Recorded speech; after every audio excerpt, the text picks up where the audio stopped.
Okay,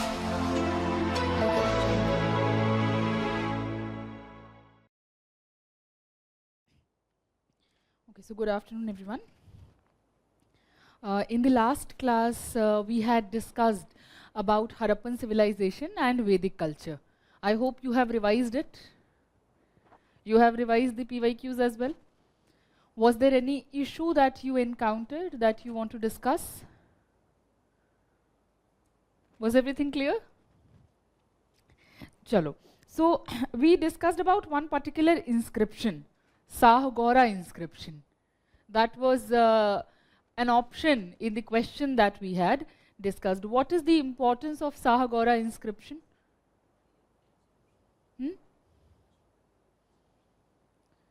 No, the relief inscription is different. It is a rock inscription.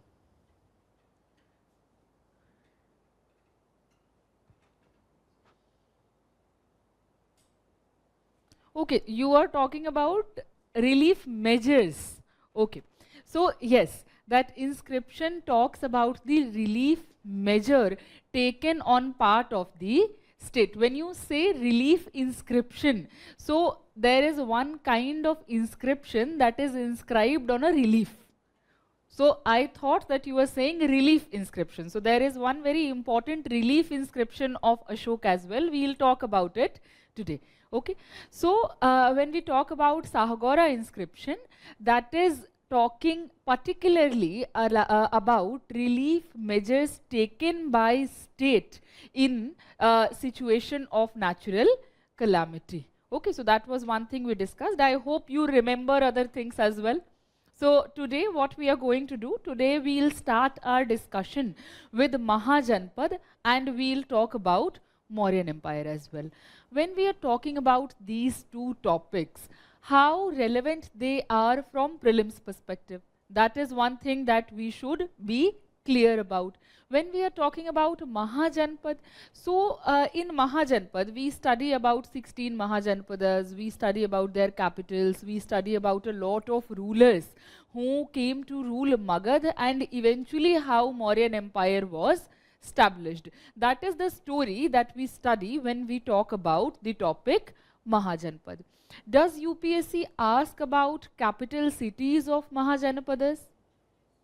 Which question, which year it has asked about it? Have you looked at past 10 years questions? So which year UPSC asked about the capital cities? So if you look at the questions, questions on capital cities are not asked generally. Okay, that is something that we need to be clear about. Then only we can make our preparation smart. So the kind of questions that are being asked, either they'll be unique facts. Okay, I'll tell you what kind of unique facts do we need to remember. Or questions which are being asked are related to literature, or they are relating the information of Mahajanapadas with respect to Buddhism or Jainism, because this is the very time when these two prominent religions are also coming into existence. Okay, so these kind of questions are being asked. If UPSC is giving the name of a particular, let's say, ruler, they want you to know about their cultural contributions. So there are rulers who have actually contributed a lot in terms of growth of literature also in Mahajanapada period. So what kind of literature is being produced, that is another thing that you should know. So when we are talking about this particular topic of Mahajanpad, we need to study it from a cultural perspective. That is one thing that I want you to know. There was one question where they had asked you to arrange the Mahajanapadas in a geographical manner. That was one tricky question. Even if you mug up each name, each state, there is still a possibility that we can make a mistake. Okay, so it's better that we don't waste our time into mugging up all these details. What is important, what is smart here is to prepare it from cultural perspective.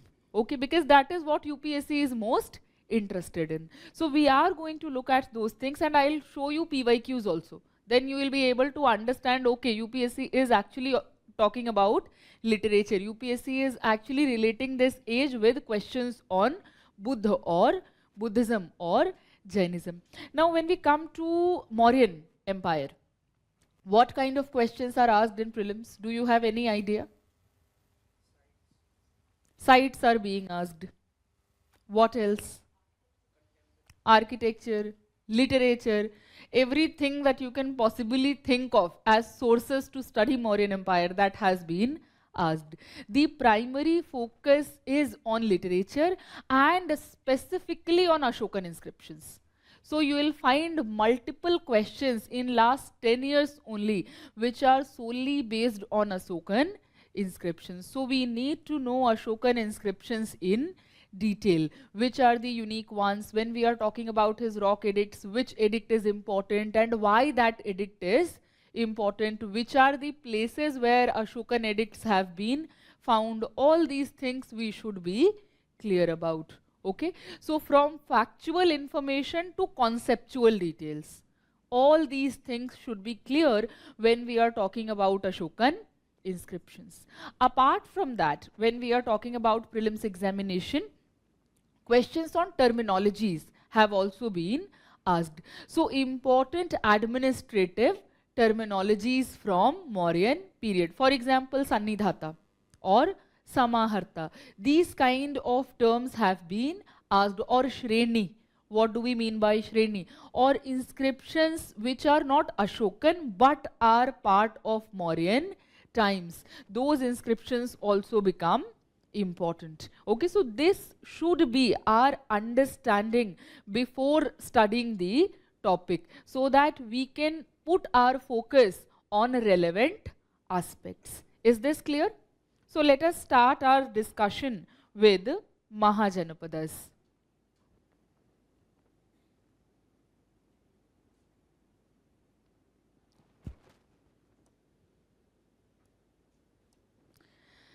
Now, when we talk about Mahajanapadas, what do you remember? First, tell me briefly so that I can also have an idea how much we have to work upon it. Huh. It is a period of second urbanization. If we talk about it in economic terms, it is a period of second urbanization. What is the period of first urbanization? Harappan civilization, Indus Valley civilization. Okay, so what is happening around this particular time when we are talking about 6th century BCE? Okay, so use of iron. For which purpose? For clearing the forests to convert those areas into agricultural tracts. Okay, for that purpose iron is being used extensively. What else is happening? You said surplus production. What will happen with surplus production?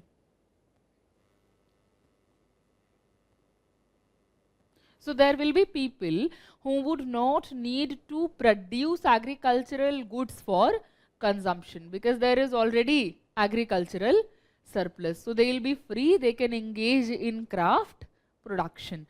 With that will come trade and with that will come growth of cities. Okay, so when we are talking about the period of Mahajanapad,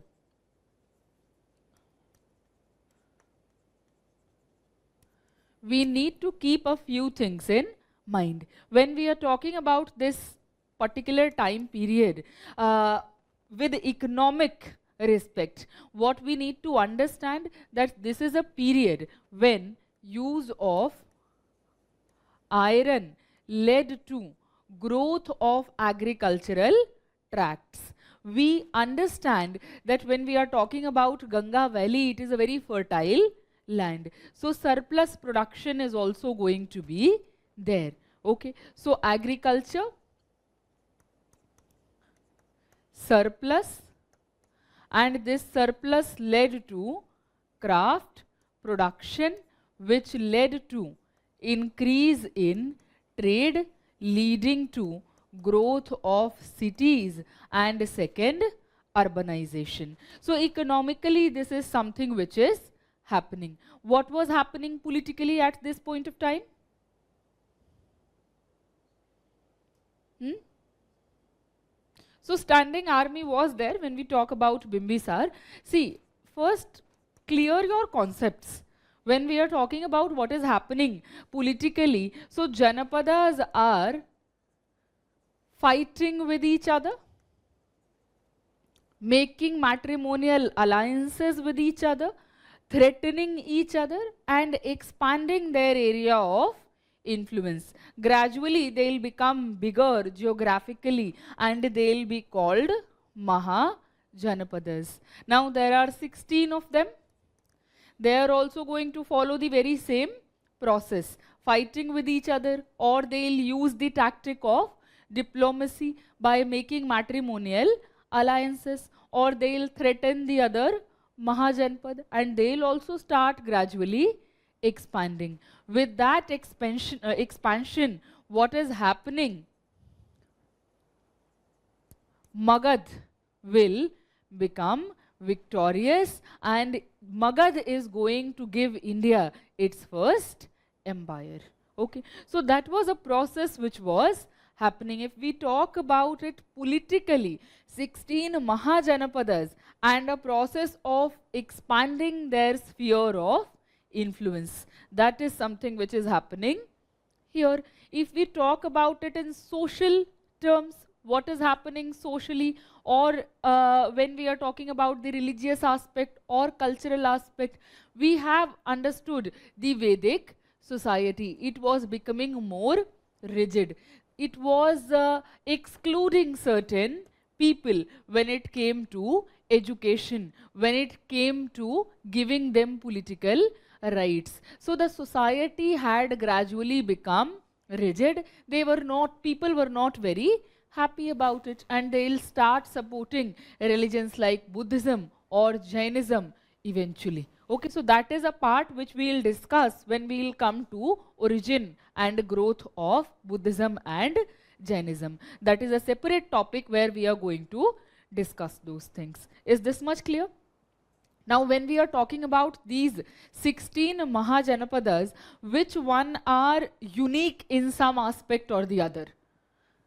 Is it a monarchical setup or is it an oligarchical setup? So which ones are monarchies and which ones are not? Only Malla and Vajji. So if you remember these two, you don't need to mug up which ones are following the monarchical setup. So remember the name of Malla and Vajji. What do we mean by this particular term, republican system or oligarchy?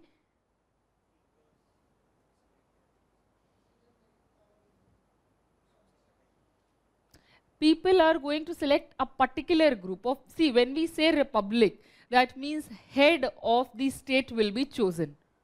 Who is choosing them? It can be chosen through an oligarchical system. It can be chosen through democratic system. Okay, both the possibilities can be there. Here what we see that there are a group of people. Okay, they are choosing the head of state. That is why republic, not democratic but republic. So these two are going to be republics, others are going to be monarchies. So this is one unique fact that you can remember. What else is unique? Do you know any Mahajanapada which is situated in Deccan? Which one is that? Asak or Ashmak. That is the only Mahajanapada situated in Deccan. So these kind of unique facts we need to remember. So Malla, Vajji, Asak or Ashmak.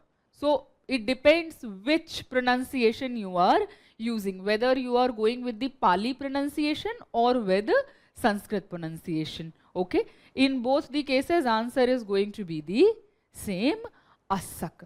There is another Mahajanapada at this point of time which is very important when it comes to education. Which one is that? Takshashila. Okay, So we talk about Gandhar and the capital is Takshashila. Okay, so this is again a unique fact that we should remember. So this is what we need to remember, because this is going to help us solve the questions which UPSC is asking. Okay, so Gandhar Mahajanapad was culturally very important when it comes to spreading education. Takshashila University. Okay, this you can remember. Do you know anything unique about Avanti? Apart from the capital, each one of them are having one capital. Avanti is a Mahajanpad where Buddha was invited, but Buddha could not go to Avanti. Okay, remember this fact. Avanti. So Buddha was invited to Avanti, but he could not go there. Is this clear? He was not feeling well at that point of time, and then he started moving eastwards. So he is going to Kosala, he is going to Kashi, he is going to Malla Mahajanapada and preaching there. Okay? कोई ऐसा नहीं है कि दुश्मनी था. Okay? Because he is a philosopher. He is not a ruler who is going to have a political rivalry. Okay? So he was invited to Avanti, but he could not go. That is one important fact that we need to remember. Is this clear? So remember these details, because when it comes to capitals, that is going to be in printed notes anyway. UPSC is not asking about capitals. When you look at the questions, you will realize the importance of these kind of unique facts. Is this clear? So remember this when we are talking about the Mahajanapadas.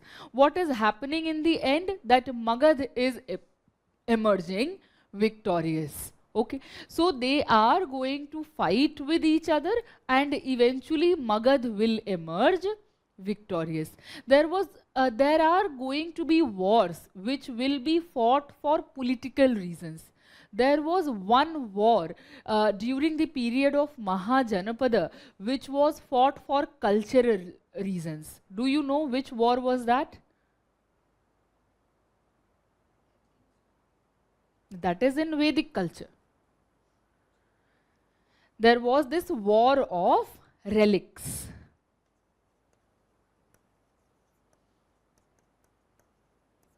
Have you heard of it? War of relics? What is it?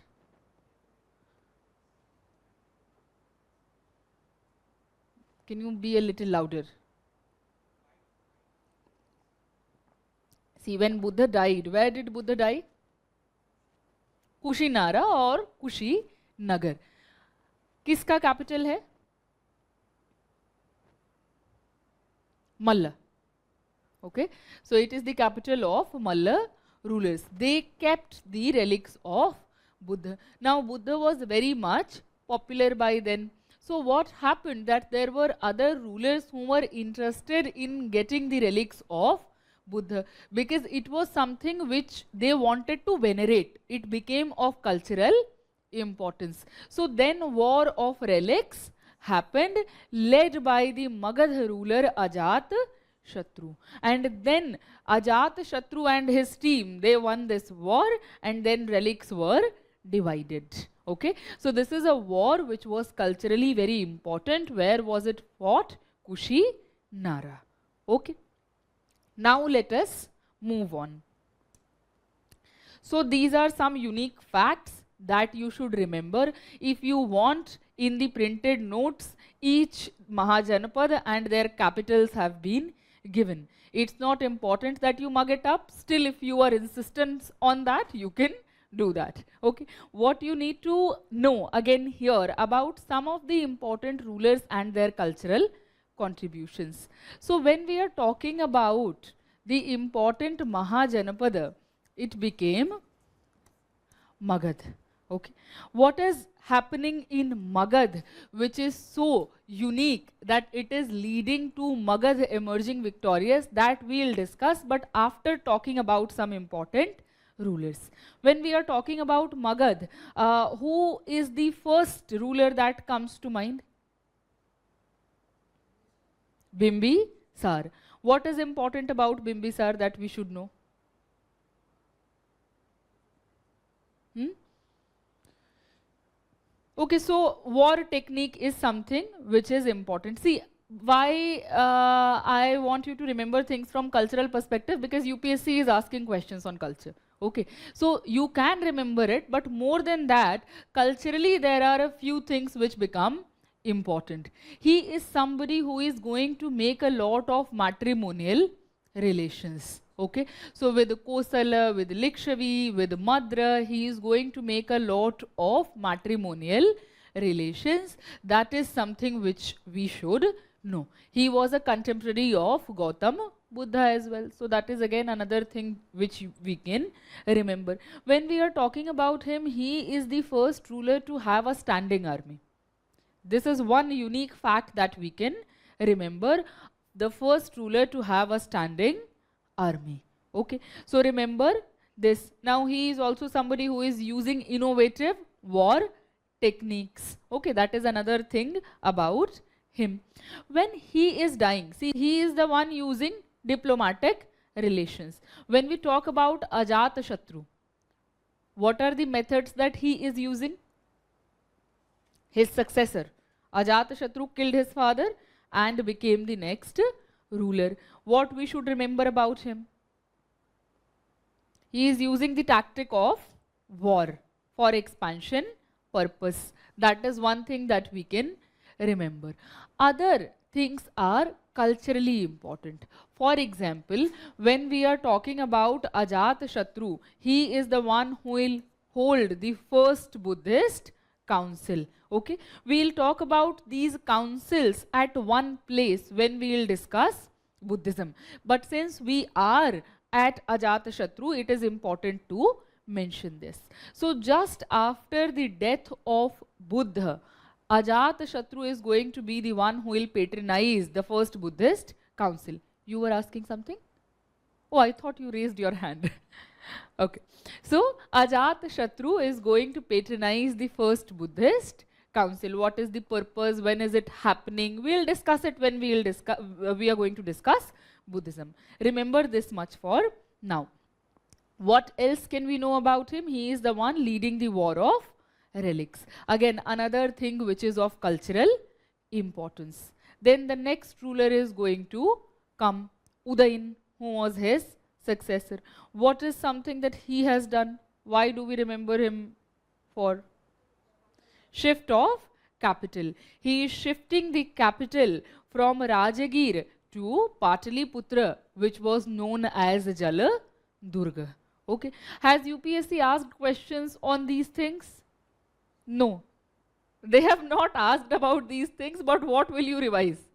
You have to revise these facts to be prepared for the examination when it comes to this topic. Okay.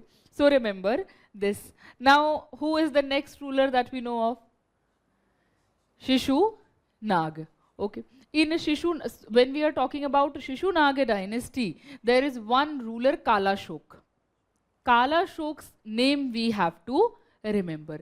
Why do we have to remember the name of Kalashok? Because he is the one who will patronize the second Buddhist council. Okay. So in that context, the name of Kalashok becomes important. Is this clear? We talked about Udayin.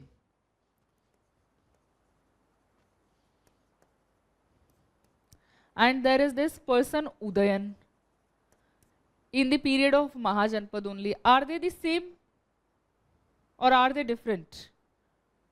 So who is Udayan? That is Udayin. Who is Udayan?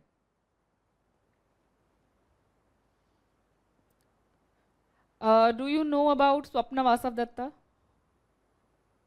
Swapna Vasavdatta is a text that UPSC has already asked.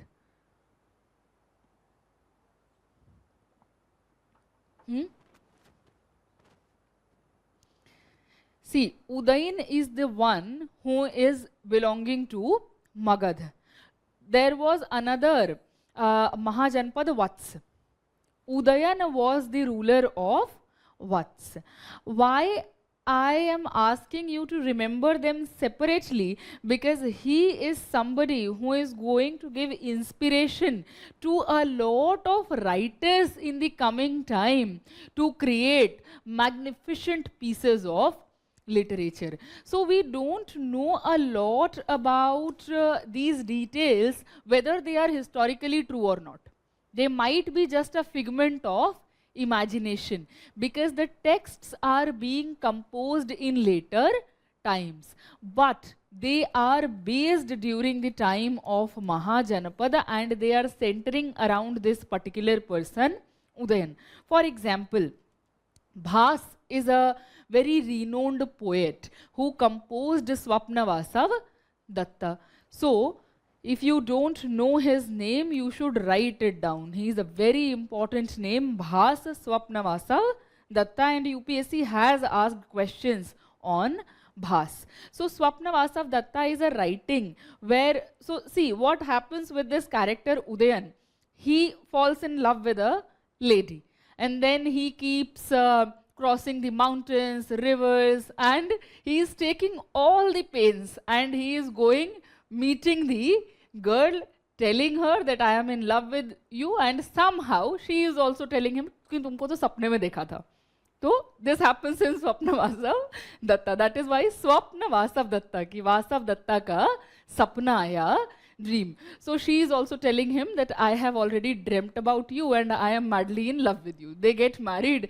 They lived happily till the time he falls in love again. So this is something which keeps happening with this guy. There are a lot of literary pieces and in all of them, one thing is common. He is falling in love, taking all the pains, going, meeting the girl, marrying her, then the story ends. Then you will find another piece where he is doing the same thing about another woman. Okay. So Bhas composed Swapnavasav Datta. That is one very prominent text centering around the character of Udayan, and Vasav Datta is the heroine. Okay. Then we come across a particular text from Satavahan period. Gunadhya is a person. I will make you write down about him when we will come to Satavahan. So Gunadhya is a person who is composing Vrihat Katha. In that, the same story is getting repeated with another woman. Then you must have heard about Harsh, the king Harsh, who composed Ratnavali. The very same thing is getting repeated there also. The male character is Udayan only. Why am I mentioning about him here?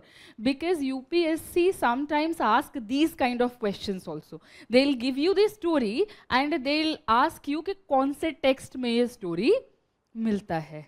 Okay, so we should know some basic details about the stories as well. Is this clear? So when we are talking about these poets or rulers composing poetry, they are composing it at later times. They are taking inspiration from their history, from their historical characters. So these stories are going to be based at an earlier time. जैसे period drama आज होते हैं ना, उस तरीके का कुछ setup हमको यहाँ ध्यान में रखना है. Okay. Udayan was a historical figure, a ruler from Vatsa Mahajanpad. In later times, what happened that some poet took inspiration from his character, composed a particular text. जैसे आज भंसाली जी करते हैं, ठीक है? तो इस तरीके से for them this was part of their history and they were taking inspiration from historical characters. We don't know whether he fell in love with so many women, whether he actually took that pain or not. That is something that is part of the literary piece. But those pieces are centered around a historical character. Okay? So you should know that this Udayan is different from the character or ruler Udayan. Is this clear? So it is important to clarify it कि आपको अगर इस तरह का कोई question आता है किसी टेक्स्ट पे based, so you are not confused. Now let us come back here. You should know the name of Kalashok. Why? Because Kalashok is the one who is patronizing the second Buddhist council. Again, we'll study the details when we'll discuss the Buddhist councils under the topic of Buddhism. Here remember that Kala Shok is belonging to Magad, patronizing the second Buddhist council.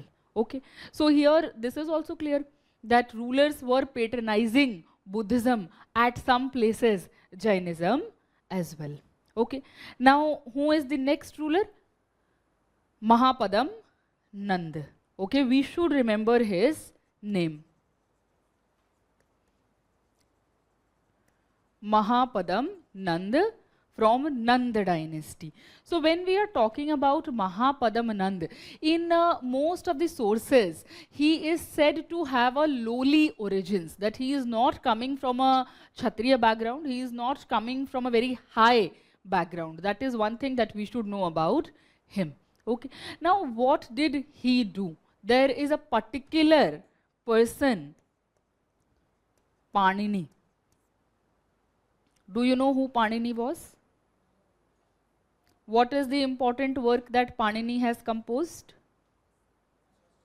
Ashtadhyayi. These things you should remember for sure, because UPSC keeps asking about these texts. Okay, so Ashtadhyayi is a text which Panini has composed. What is the key subject of Ashtadhyayi?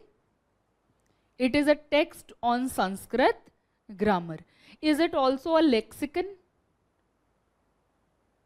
Dictionary. The fancy word is lexicon, you can say. Sometimes UPSC gives these kind of terms as well, so we should know that. See, when we are talking about texts belonging to this particular genre of Sanskrit grammar, they are often used as lexicons also. So they are going to give you rules related to Sanskrit grammar, and then they are also going to compile all the Sanskrit words which were popular at that time. So these texts will also function as a dictionary, as a lexicon. Okay, so if there is this line which has been given that Ashtadhyayi also functions as a lexicon, we don't have to be confused, क्योंकि हमारे जहन में क्या होगा भाई, it's a text on Sanskrit grammar, how can it be a dictionary? But it is also functioning as a lexicon. Why we are talking about Panini here? He was a very good friend of Mahapadam Nand, and Mahapadam Nand is somebody who is patronizing Panini. So UPSC asks these kind of questions, not only in mains but also in prelims. Which particular literary scholar is related to which ruler? Okay, so when we talk about Panini, he is related to Mahapadam Nand. There was this statement which UPSC had given. So they had given Pushyamitra Shunga patronized Panini. Okay, Panini is patronized by whom? Mahapadam Nand. तो पुष्यमित्र शुंग किसको कर रहा है? Patanjali. Have you heard of Patanjali? Patanjali is a person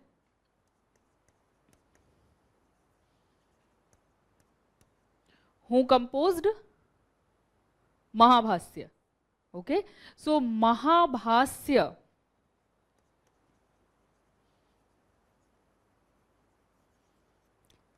there is this genre of tika in Sanskrit language or in other languages as well. So Mahabhasya is a tika of Panini's Ashtadhyayi.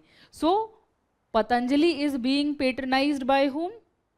Pushyamitra Shunga. Panini is being patronized by whom? Mahapadam Nand. उसमें उन्होंने इस नाम को ऐसे कर दिया था. Okay, they had interchanged the names. So we should be clear about the patronage being provided by a particular ruler. Okay, so here we should know Mahapadam Nanda patronized Panini. Panini composed Ashtadhyayi. Okay, next important thing that we need to remember, Kharvel is a ruler from Odisha, present day Odisha. Kharvel is inscribing a particular inscription named Hathi Gumfa inscription.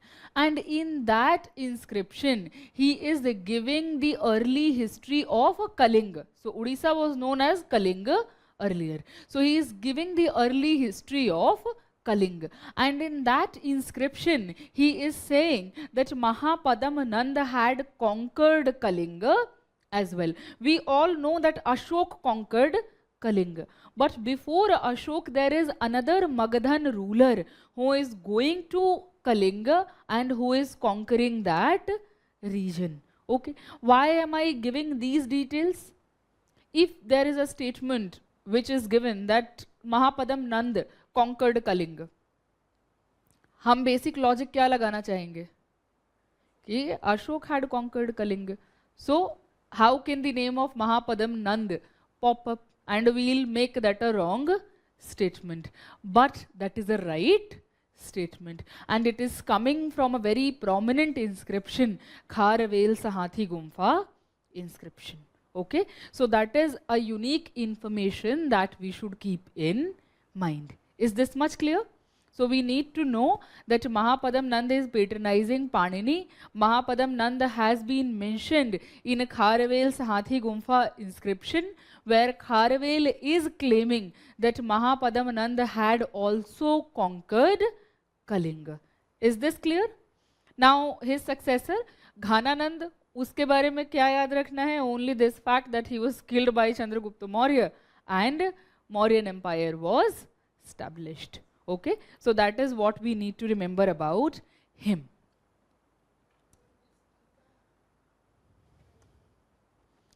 So when you are elaborating about a text, okay, so let's say I wrote something, I taught you something, you are going out, you are meeting your friends and you are saying, ma'am said this, ma'am explained it in this way. So a way of explaining what is written here. Okay, is this clear? So now let us move on to the next topic. Now let's say there is this statement which has been given that Swapna Vasav Datta is a text which tells us about Mahajanpad period. Would it be a right statement or wrong? It is a right statement because it is a historical drama. So it will tell us about that period. The same is true about Gunadhya Vrihat Katha as well. The same is true about Harsha's Ratnavali as well. There is this particular text, Mudra Rakshas. Who composed Mudra Rakshas?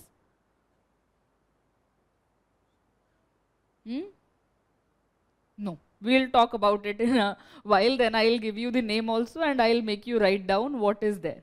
Okay. So let us come here. Vishakha Datta ke bare mein baat karenge. Then we'll talk about him. Let us come here and start our discussion on Mauryan Empire. I hope you understood those details which we need to remember from Mahajanpada period. You can remember a few other facts also. What were the reasons for the success of Magadhan Empire? What was the reason for the success of Magad?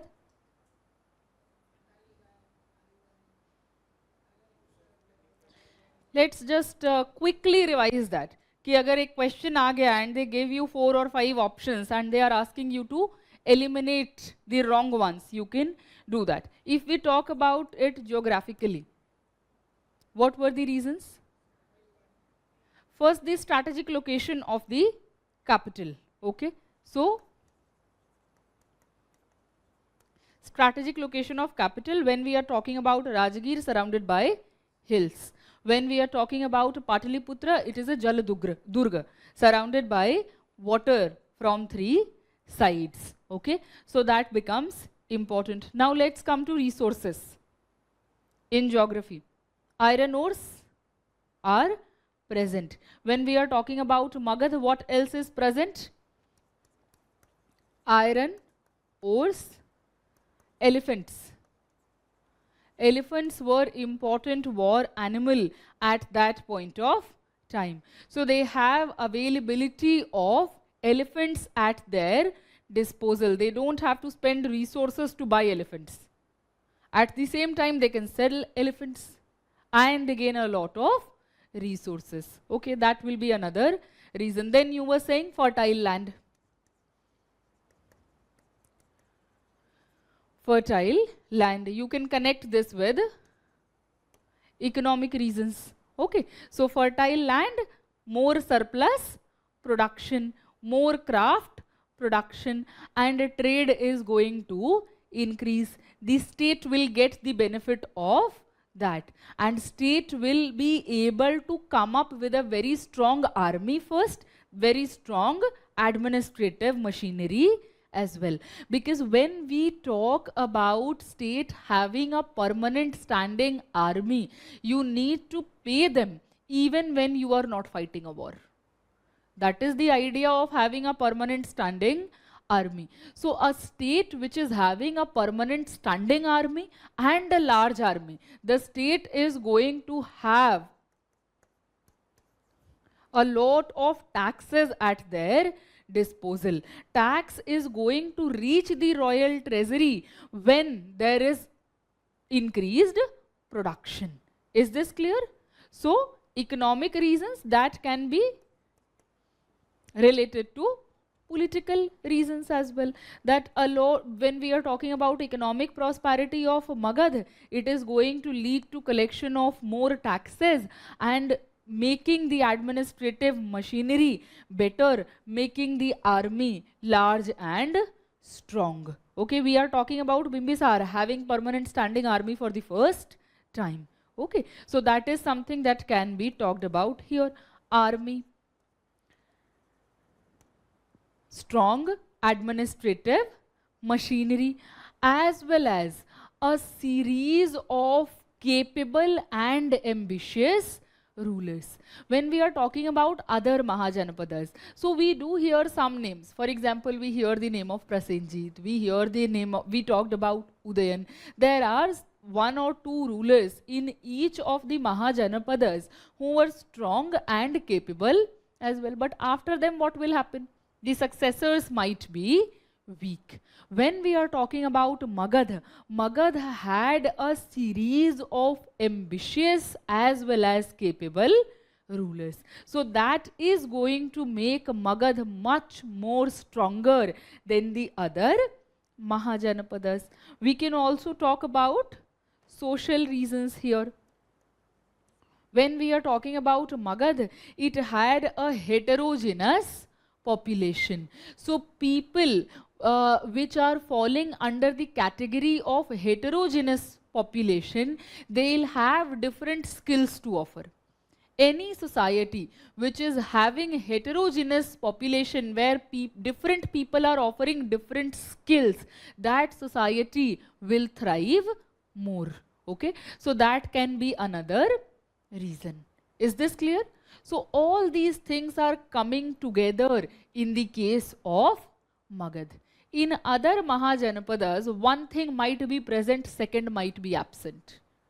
Okay, so they might have a few aspects present at their disposal, but they did not have a combination of all these factors. Is this clear? So this will be the reason for the success of Magad. Before 2013, there was one question where they had asked it. What were the reasons for the success of Magad? They had given 4 options. One of them was wrong. Okay, so if you look at questions from, let's say, 2001, 2012, 2007, you will find those questions to be very easy in comparison to the ones that are being asked now. But then cutoff might be higher. If questions are easier, cutoff is going to go high. Okay, so what we need to do, we need to know the basic facts also, and we need to know the advanced facts also, especially when it comes to ancient medieval art and culture. Okay, so from here we have discussed the basic things also, we have discussed the advanced factors also, which are unique, which you need to remember. I hope this topic is clear. So let us start the next topic, Mauryan Empire. When we'll complete that, then we'll do the PYQs. Yes? Which text?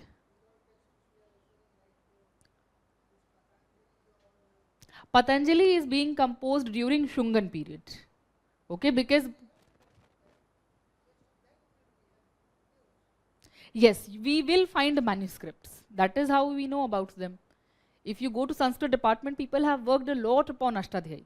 So what was happening, people were copying these texts. Some of them will be copied, that will be available to us. ठीक है? कि ancient India में there were multiple texts which were being composed. Now let's say if I am teaching you, you found the lecture relevant. You made a note of it. Okay. If you are not finding something relevant, you will not write it down. So that will be lost for the coming generation. But what you have copied will be transmitted to the next generation. If they find it relevant, they will copy it again. So some of the texts are going to survive over time. Some of them will be lost to us. So that is why we say कि Ajivika was a sect which was present. But we don't find any texts because people might not find that appealing enough to copy it down. Okay, so there are other texts like Buddhist sources, like Jain sources. They refer about Ajivika. That is how we know about Ajivikas. That there was one sect called Ajivika which was present during that time. But we don't know a lot of details about them. Why? Paucity of sources. People have not copied it down. So some of the texts are still available to us. If you go to Pune, there is R.G. Bhandarkar Institute. You will find a lot of ancient manuscripts being preserved there. In other areas also, manuscripts are preserved, but that is the one which became very, very relevant. Is this clear? Should we move on? Chale.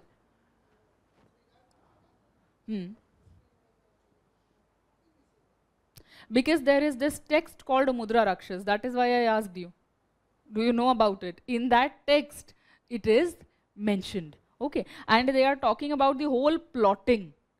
कि कैसे उसका जो minister है उसको बोल रहे हैं कि आके मौर्यन एम्पायर को ज्वाइन कर लो. Because Kautilya is suggesting Chandragupta Maurya कि मिनिस्टर तो रेलेवेंट है भाई. इतना बड़ा अगर वो expansion process करके if they are able to survive, then the minister is somebody who has wits. So you should ask him to join Mauryan Empire. So it is about that whole plotting. Okay. So now let's talk about Mauryan Empire. That text was written during Gupta period. So when we will talk about Gupta period, I will talk about it. Okay तो history में भी आप इन लोगों में ये देखेंगे ना, people who are belonging to Gupta period, they are taking inspiration from their history. So they are writing about Mahajanapada period, they are writing about Mauryan period, they are writing text on post Mauryan period. So they are also writing historical dramas. Is this clear? Now let's talk about Mauryan Empire. It is a very, very important topic from our prelims perspective. When we are talking about Mauryan Empire, let us first understand the sources to study the Mauryan Empire. What are the sources to study Mauryan Empire? If you have to talk about the time period, 3, 22 or 21, in different books, different dates are given, 187 or 85 BCE. That is the time period. When we are talking about sources, first kind of source will be literary. So what literary sources are present? Indica, Arthashastra. Their first category will be of religious sources. Okay, so there are going to be religious sources. Brahmanical sources are going to talk about Mauryan Empire. Buddhist texts will also talk about Mauryan Empire. Jain sources will also talk about Mauryan Empire. So there is a category of religious texts which are going to tell us about Mauryan Empire. Then the second category in literary texts will come, non-religious sources. In that, the most relevant book will be Arthashastra. So when we are talking about Arthashastra, it is said that it was composed by a person called Chanakya or Vishnugupta or Kautilya. All these three names are belonging to the same individual. Okay, so Kautilya is supposed to have composed Arthashastra. Why Arthashastra is important? Because it is a very important political treatise from ancient India. Does that mean that it only talks about politics? It talks about a variety of subjects. It talks about politics, it talks about warfare, it talks about administration, economic aspects, pastoralism, mining, safety of king. It talks about moral and ethical values which should be followed by people as well as the ruler. So it talks about a variety of subjects. Okay, it has been used to understand the administrative and political setup mostly. That is why we hear the name of Arthashastra in that context. Does Arthashastra talk about Mauryan Empire or any of the Mauryan rulers? Yes or no? No. It does. These are the tricky questions that can be asked. Arthashastra does not mention any of the Mauryan kings. Arthashastra does not talk about Mauryan Empire. It is a text which uses the term Vijigishu. What do we mean by Vijigishu? The king to be. Terminologies are being asked in prelims, you should know about the terminologies. Vijigishu, that means the king to be. So the first important fact that you need to remember about Arthashastra, it does not mention any of the Mauryan kings, it does not talk about Mauryan Empire. It uses the term Vijigishu and it is advising the Vijigishu how to rule, how to administer particular areas, what kind of economic aspects should be tackled by the state. Okay, what do we mean by Vijigishu? The king to be. Why do we use then Arthashastra to study Mauryan Empire? Because a part of it was composed during Mauryan period. That is why we use the text Arthashastra to study Mauryan administration as well. Is this clear? So remember this. We are going to refer to Arthashastra when we will discuss economy or when we will discuss society. Now coming to the third category.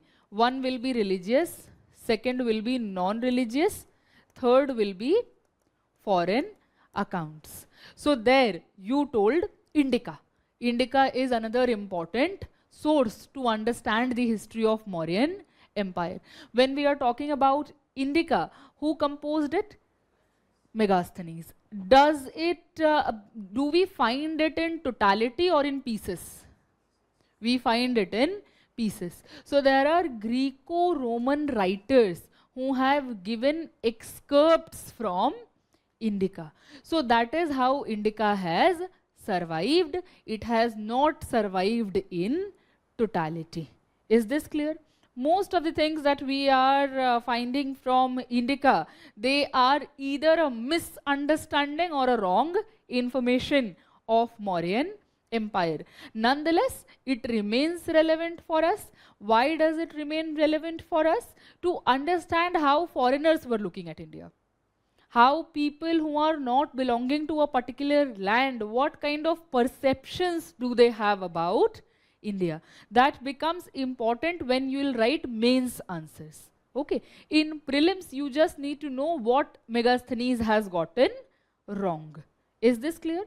So this is going to be our category of literary sources. In prelims, questions have been asked on Arthashastra. Yes, please raise your hand because when you interrupt when I am speaking, one loses the flow. Okay, so let me complete what I am speaking, then I will ask you to raise your query. Yes. Yes. Yes, that we'll discuss when we'll come to Chandragupta Maurya, na? Right now we are talking about the sources. Okay? Is this much clear? Now, if we talk about the other category, if we talk about the category of archaeological sources, what kind of archaeological sources do we have? What kind of remains do we have? Inscriptions we can talk about in epigraphic sources because that forms a separate category and a lot of questions have been asked on that. Do we find palace remains from Mauryan period? Where? Kumrahar. So Kumrahar is a site that we should remember. Okay, so the site of Kumrahar, that becomes important. Why? Because we are finding palace remains. Where is it located? Near present day Patna. Okay, so Kumrahar is one site. What else do we find? Do we find terracottas? Yes. From where?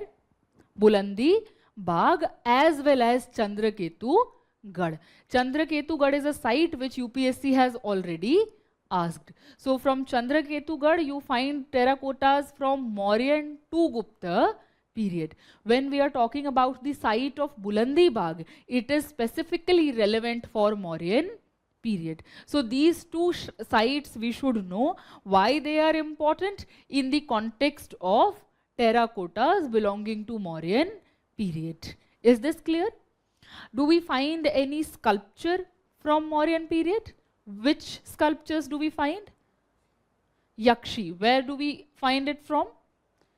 Didarganj. So Didarganj is another important site. So we find Didarganj Yakshi. There is this male torso found from Lohanipur. Again, Bihar. So we are finding a male torso from Lohanipur as well. So if UPSC is giving the names of these sites, you should know why they are important, which period do they belong to. Is this clear? So when we are talking about archaeological sources, we should remember Kumrahar, Chandraketu Gad, Bulandi Bagh, Didarganj and Lohanipur. Is this clear? Now let us move forward. When we are talking about epigraphic sources, what do we find? Inscriptions. Whose inscriptions do we find? Ashokan. So we find Ashokan inscriptions.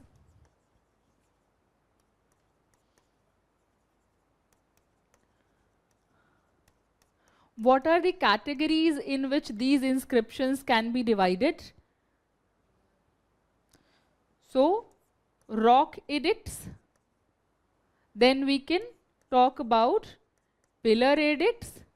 We can talk about cave inscriptions as well. Okay, these can be the types of Ashokan inscriptions. When we are talking about rock edicts, there are going to be long ones, there are going to be short ones. The same is going to be present in the case of pillar inscriptions, long pillar inscriptions and short pillar inscriptions. Is this clear? So remember this. The other important thing, we'll discuss the content. What is written in these rock edicts or in these pillar edicts when we'll discuss about Ashok. Here understand the nature of the sources. Okay. What is the language and what is the script? Are all the Ashokan inscriptions in Brahmi script? Prakrit is a language. See, when we are writing English, English is the language, Roman is the script. In Hindi, when we write Hindi, Hindi is the language, Devanagari is the script. Okay? तो बोलते हैं जो, what we speak is a language. When we have to write a language, we need a script. Okay? So there is a difference between the script and the language. And we should know about the script as well as the language. So when we are talking about Ashokan inscriptions, they are found in two scripts. One is Brahmi, majorly they are found in Brahmi scripts, but some of the scripts, some of the inscriptions are also inscribed in Kharoshthi script, specifically in northwestern frontier provinces. So present day, let's say Pakistan, Afghanistan, when we find inscriptions in those areas, they are in Kharoshthi script. Okay. When we are talking about Brahmi script, which language will be associated with it?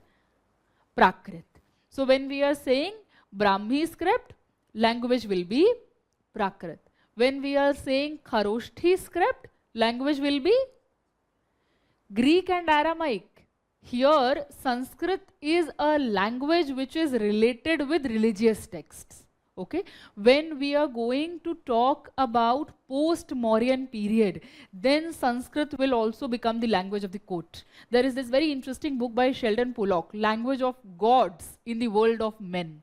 So in that he is also talking about this transition, that Sanskrit was a Devamani, language of gods, how it is also coming into political realm. Here when we are talking about rulers, they are not using Sanskrit language in court. What is happening? Prakrit is a language that Ashok is primarily using. At times, in certain areas, he is also using Greek and Aramaic language. Is this clear? So both the languages are going to be found when we are talking about Ashokan inscription. If there is a statement that Ashokan inscriptions are only written in Brahmi script and Prakrit language, that will be a wrong statement. Only should not be there. Most of the Ashokan scripts are written in Brahmi script and Prakrit language, right statement. Some of them, right statement. But if it is given only in Prakrit and Brahmi, that will be a wrong statement. Is this clear? So these kind of questions have been asked in UPSC. What is the script? What is the language? We should know about it. Yes. Yes. Kharoshthi, abhi to bola. हाँ, it is written in Kharoshthi script. Okay. And when we are talking about Prakrit, it is written in Brahmi script. Okay. यहाँ पर जब हम बात कर रहे हैं. Is this clear? So remember this script and language. Now we'll discuss about the details in a while. There are some of the areas which you should know. Again, I would suggest you to go by the map. When you look at your NCERTs, you will get a map as well. So prominent sites of Ashokan inscriptions that we should know. And in which area are they located? That is also something that we should know. For example, Kanaganahalli is a very important site. Where is it located? We should know. Do you know? Karnataka. It has already been asked twice. Okay, so you should know where Kalsi is located. You should know where Sarnath or Sanchi or Girinar. All these sites we should know where they are located. Eragudi is another site which UPSC has already asked. So the smartest way to go about it is by looking at the map and revising it. Because if we are doing it without looking at the map, we'll have to mug up the states. If we are looking at the map specifically dedicated to Ashokan inscriptions, we'll remember the site as well and we'll remember the state as well. Okay, so please go through the map thoroughly when we are talking about sites related to Ashokan inscriptions. Okay, so that is one thing that you have to do. Now, let us come to the architectural part. When we are talking about pillars, there are some prominent Ashokan pillars. Okay, which pillars should we remember for sure? Where the crouching animal is unique. For example, in Sankisa, we find the elephant capital. Ashokan inscription के बारे में बात करते हैं, तो ऐसे करते हैं. There is a shaft, then bell capital, then abacus, then there is this crouching animal. So in different areas, on the crouching animal is going to be different. So majority you will find that lion is present. But in certain areas, we also find bull capital. We find elephant capital. So we should know about those sites. Which one is the site where we find the elephant capital? Sankisa. Okay, I just told you Sankisa. That is one site that we need to remember. Where do we find the bull from? Rampurva. Okay, so Rampurva bull capital. That is one again pillar which we should No, there are other sites also, but where there you prominently you find the lion capital. Okay, so Sanchi, Sarnath, Vaisali, in all these places you find the lion capital.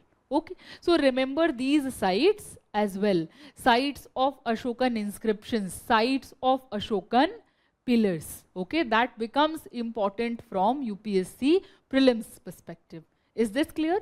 So that is going to be there. In architecture, you will find stupas as well. We will study stupas separately when we will study Buddhism. So in Buddhist architecture, we will talk about stupa, we will talk about chaitya, we will talk about vihar. So that we are going to study comprehensively. Here remember that Ashok also erected a lot of stupas. Buddhist sources tell us that he erected around 84,000 stupas. Okay.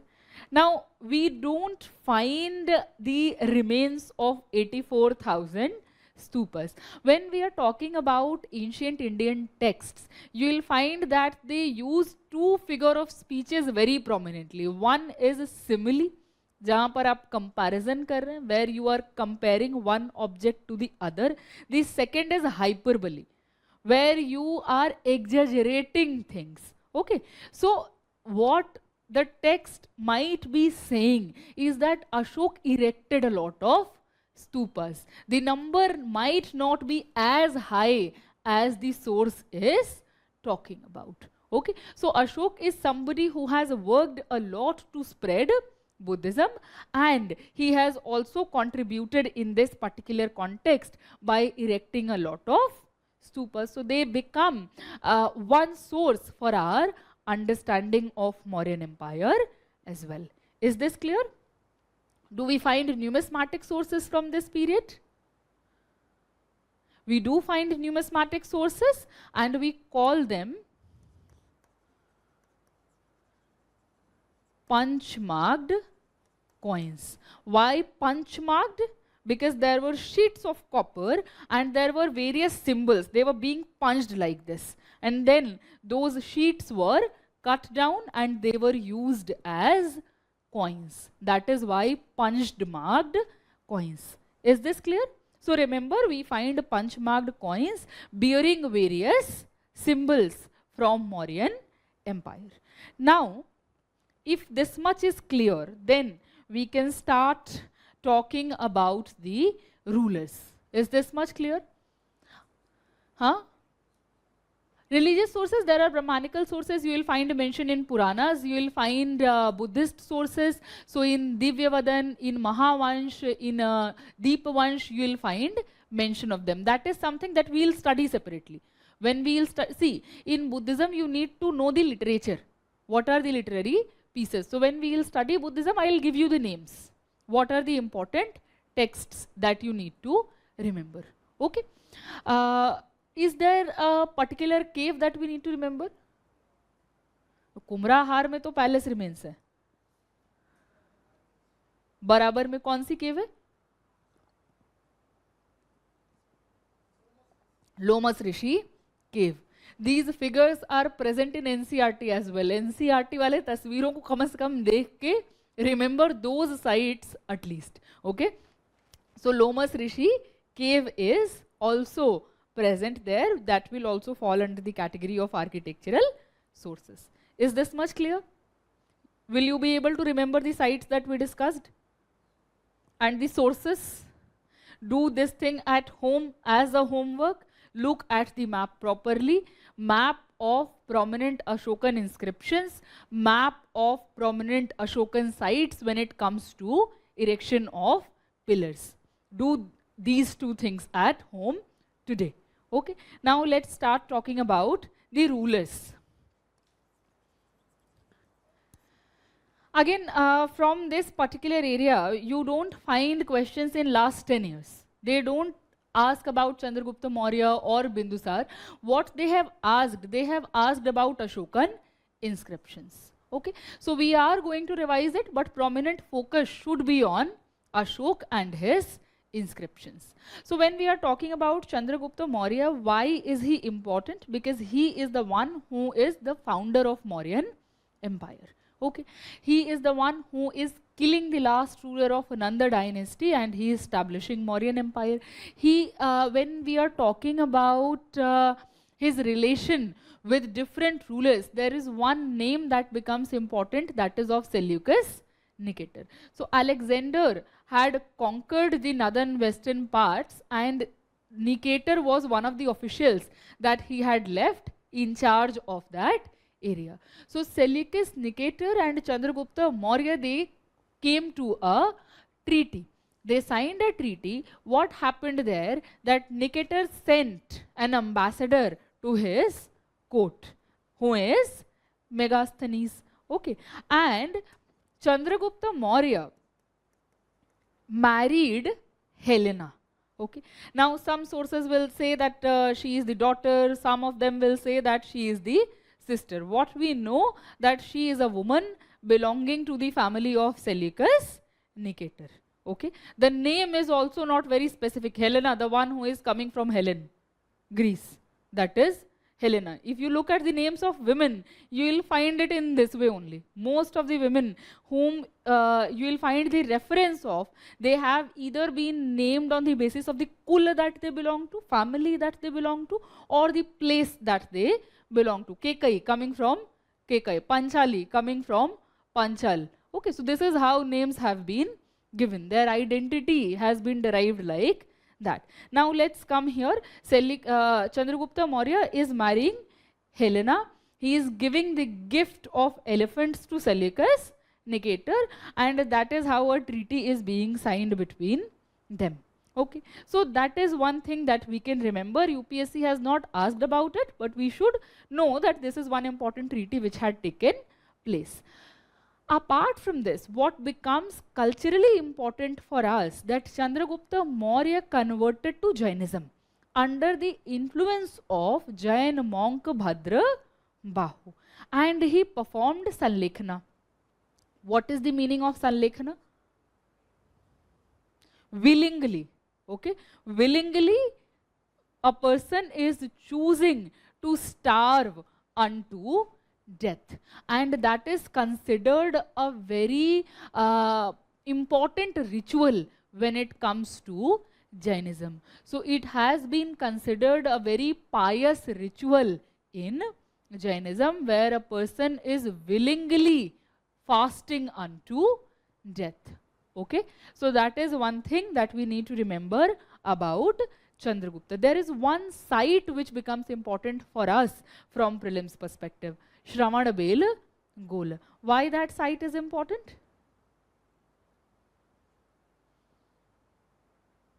It is in Karnataka, but why that site is important? See, when we are talking about the practice of Sanlekhana, a lot of people were going to Shravanabela Gola and they performed Sanlekhana there. So gradually it became ritualistically important for Jain people. So Chandragupta Maurya is going to Shravanabela Gola with Bhadrabahu there. Bhadrabahu came back, but he is going to perform Sanlekhana there. Is this clear? So remember the site of Shravanabela Gola, why it is important? For Jain pilgrim purpose. Okay. In Shravanabela Gola, we find a lot of Nishiddhi stones as well. So what is Nishiddhi stone? People who have performed Sanlekhana, there will be an inscription commemorating their ritualistic act. That will be known as Nishiddhi stone. Is that clear? So remember this when we are talking about Chandragupta Maurya. Megasthenes is coming to his court and he is composing Indica. What he has written we will discuss when we will revise society. Is this much clear? Now coming to Bindusar, what is important about Bindusar from our examination perspective? Again, culturally, what is important that we need to remember? He is an expansionist. He is expanding the area of Mauryan Empire till Mysore. There is a rebellion which is taking place in Ujjain, in Takshashila, and he is sending Ashok to curb the rebellion. That is the political information that we need to know. When we are talking about him from cultural perspective, he is somebody who is the follower of Ajivika sect. Okay, what is the philosophy of Ajivikas? I will cover it when we will discuss philosophy. All those things we are going to discuss together under the bracket of Indian philosophy. Okay, so he is the follower of Ajivika sect. That is one important cultural detail that we can remember. He was also known as Amitra Ghat, slayer of foe. Amitra, जो कि मित्र ना हो आपका, the one who is an enemy, and foe, Ghat, the जिसको मारा जाए. घात माने मारना, to kill. So he is the one who was a slayer of foe. So he was also known as Amitra Ghat. Amitra Ghat is a term that you should remember. It means slayer of foe or enemies. Is this clear? Now let's come to the important personality from Mauryan Empire also, and from the examination perspective as well, Ashok. So when we are talking about Ashok,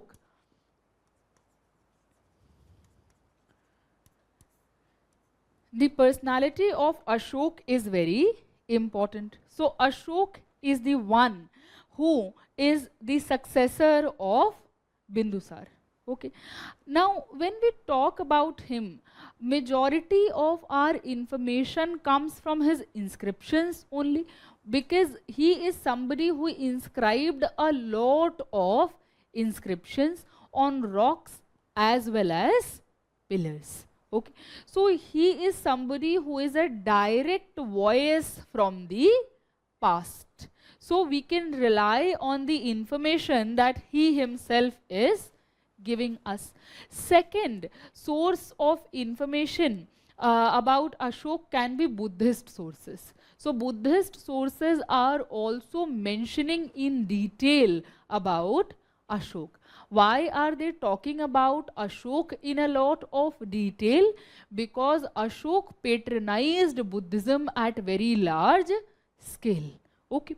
So in Buddhist texts, you will see this trope also, that they will keep saying that Ashok is somebody who is very cruel, and they'll mention a lot of details about his cruel acts. Then they'll say that he converted to Buddhism and he became a non-violent person. Again, we know historically that Ashok was a cruel person. But what is the extent of that cruelty? That can be questioned. Because any particular religion which is bordering around a particular philosophy, they are going to emphasize upon its importance. Okay, so when we are talking about literary sources, we should also be aware of the some exaggeration that might be present there. Nonetheless, Buddhist sources also make up of important sources when we have to study about Ashok. Okay, now let us talk about Ashok as a personality. He is somebody who is said to have killed a lot of his brothers. Some texts say कि 99 भाइयों को मार के राजा बना है, that he has killed 99 of his brothers. So again it seems very convenient कि उसके 100 बेटे थे, उसके 400 बेटे थे. So this is a number which is a round figure. That is why these kind of numbers have been used in a lot of texts. So whether 99 brothers existed or not, that we don't know, but he definitely killed some of his brothers to become the next ruler. Okay, so he is becoming the next ruler. Now here we should also be aware of this particular idea. Dr. Upinder Singh is a very good scholar as well as a historian जिनकी किताबें optional वाले पढ़ते भी हैं. So she has written a very good book, Political Violence in Ancient India. So in that book she is talking about all these things. When we talk about ancient India, we often assume that it was a non-violent past. But it was not non-violent. When we talk about non-violence, the idea of non-violence will be relevant only in a violent context. If violence is not present in a society, why would we emphasize upon the importance of non-violence? Okay, so we see political violence happening here. Ajatashatru killing his father, Udayin killing his father, Chandragupta Maurya killing Ghananand. Everybody is killing one or the other person. Someone is being killed, someone is being poisoned. Here Ashok is also committing political violence. Is this clear? So killing a lot of his brothers, becoming the ruler. As a prince also, he had committed a lot of violence when he was sent to suppress particular rebellions. Okay, that is the political history. He is somebody who is also going to go till the Tarai of Nepal. So he is also doing some expansion, but the major area that he had to conquer was Kalinga, because a lot of expansion has already taken place till the time of Bindusar. Okay, so Ashok is the one who is going to conquer Kalinga. Is this clear? When he conquered Kalinga, he himself is saying that there is huge violence that has taken place, and I have made a huge number of people prisoner of war.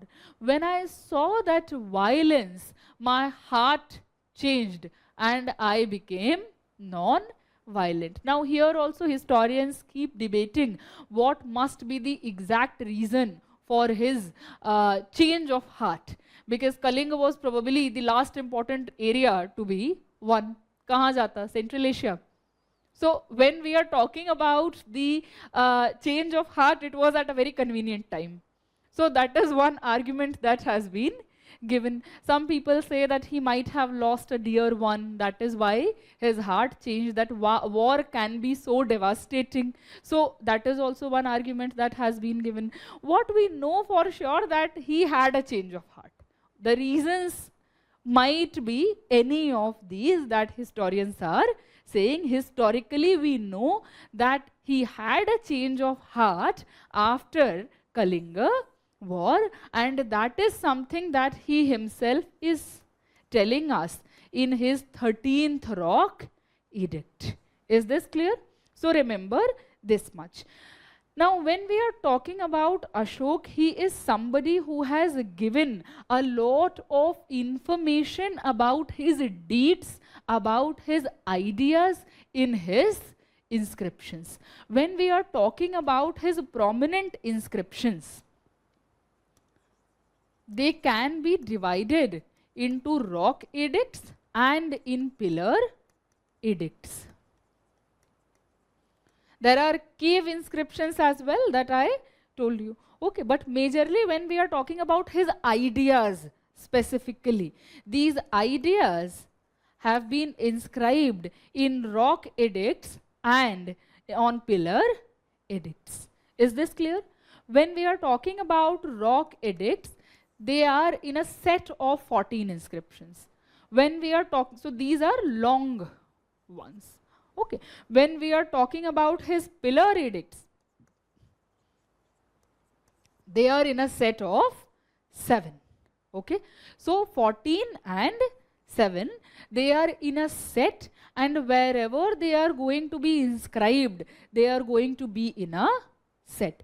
So that means he has thoughtfully compiled his ideas into set of 14 rock edicts and a set of 7 pillar edicts. Now if he has to say something else, he is going to go with short edicts. So there will be another category of rock and pillar edicts. So after inscribing his ideas, if he thought, no, I need to say something else, he is going to get it inscribed on a pillar or on a rock. Okay, so they are going to be different edicts than this. Is this clear?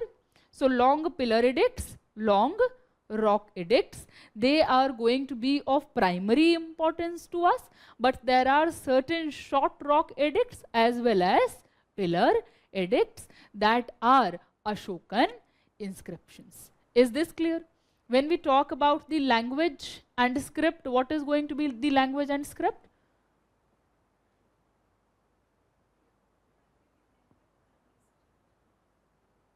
Brahmi script and Prakrit language. Okay. In the area of northwestern frontier provinces, what will be the situation? Kharoshthi script, Greek and Aramaic language. Okay. That is something that you should remember for sure. यहाँ गलती नहीं होनी चाहिए. ठीक है? So that is going to be the language and the script of the inscriptions. Is this much clear? So let us take a break here, because after this we are going to have a long discussion on the inscriptions. So questions on inscriptions have been asked a lot. So I don't want to break it. That is why let's take a break now, then we can have the discussion in continuity. What's the time? We'll meet after 15 minutes. Okay.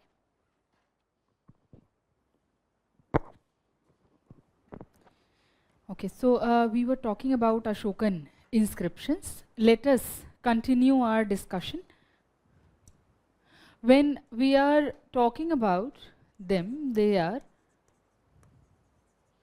rock edicts and pillar edicts. Okay. The ones that we have discussed are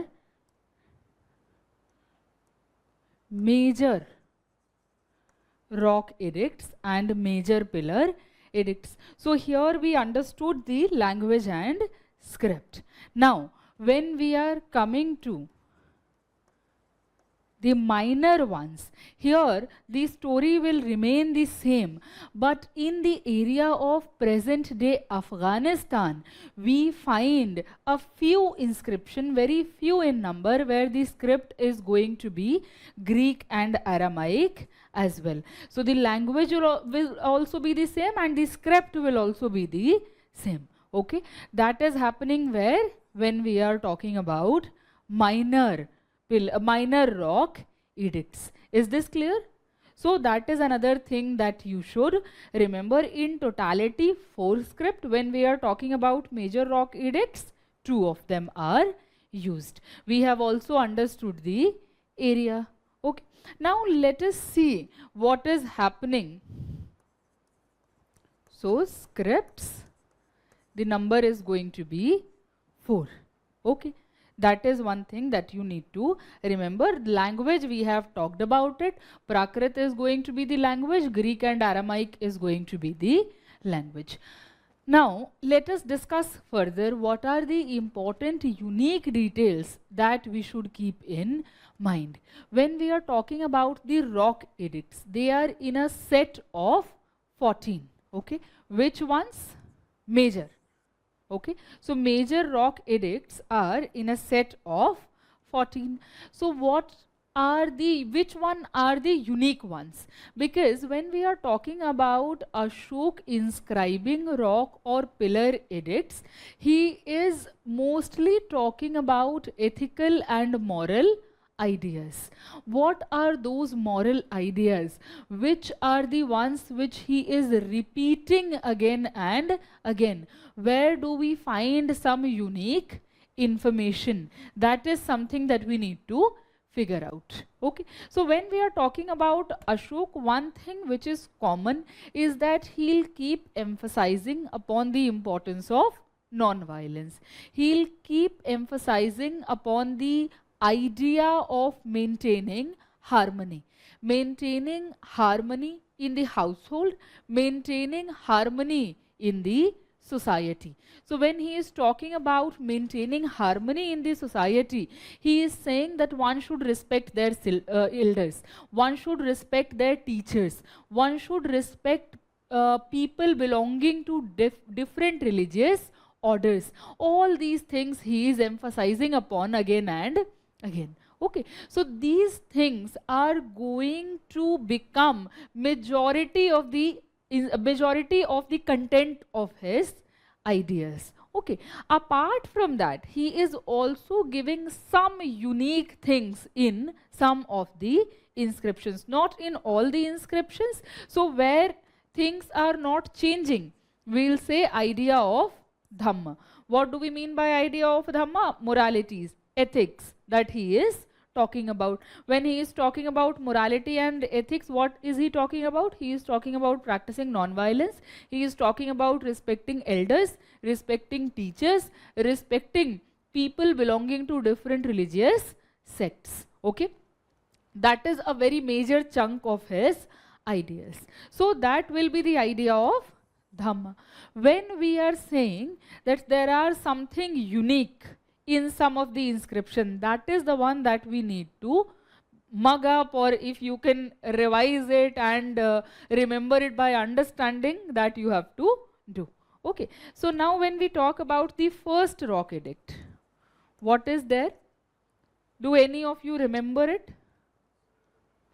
Hmm? So he is prohibiting animal sacrifice. What is the term that he is using in that context? He is saying that I am prohibiting certain samaj. Certain samaj. Okay, so samaj is understood as some kind of festival. So there might be some festivals, and on those days animal sacrifices were being done at a large scale. So he is saying that I am prohibiting certain samajas, by extension a prohibition on animal sacrifice. So he is starting this particular rock edict by saying that I have turned vegetarian. So he is talking about the importance of being vegetarian in this particular inscription. What else does he say? He says that in royal kitchen earlier thousands of animals were being slaughtered for consumption of meat. Now only 3 animals are being slaughtered. So he himself is admitting that he has turned vegetarian, but there are certain people in the family, particularly maybe rebellious prince or princesses, who are not listening to him. So he is saying that 3 animals are still sacrificed, and he is saying peacock and deer. So, yes, 2 peacock and 1 deer. So we also know that meat of these birds and animals were being consumed at that point of time. Okay, so importance of turning vegetarian. At the same time, he is talking about slaughtering certain animals and birds for food consumption. That is also part of first rock edict. Is this clear? So remember this. Then he is saying that I want people, I am advising people to turn vegetarian, but it is up to them. So he is not forcing people to follow Dhamma. He is advising people to follow Dhamma. That is another important thing that we need to remember, that Ashok, by the virtue of being a ruler, he is not imposing his ideas on others. He is talking about these ideas as advisory. Okay, so remember this. Is this clear? चलें, तो इसको याद रखेंगे. Non vegetarianism, consumption of meat for food consumption purposes. So slaughter of deer and peacock. At the same time, he is advising people to turn vegetarian. Prohibition on certain samaj. That is something unique in first rock edict. See, when UPSC asks question, if the idea of Dhamma, morality, is present in all the inscriptions, what will they ask? They'll ask you unique things, na? They might give you, let's say, 4 rock edicts here, and they might give the content here, and they'll ask you to match it. Okay, so if there is anything unique, then it will be put here. That is why I am asking you to remember the unique ones. Is this clear? So rock edict 1, these are the unique relevant details. Is this clear? Chale. Before going to rock edict 2, when we were discussing about other scripts, you were absent. We were talking about the other scripts as well. Till then, we had discussed the major rock edict. There we find 2 prominent scripts. Okay. When we are talking about minor edicts, then we find 2 other. That is what we discussed, Greek and Aramaic. That too very few in number and in minor, not in major. Okay. Chalo. Revise this one from the video if you don't know about the first rock edict.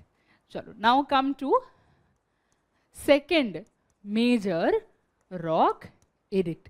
What is the relevant and unique information which is present here?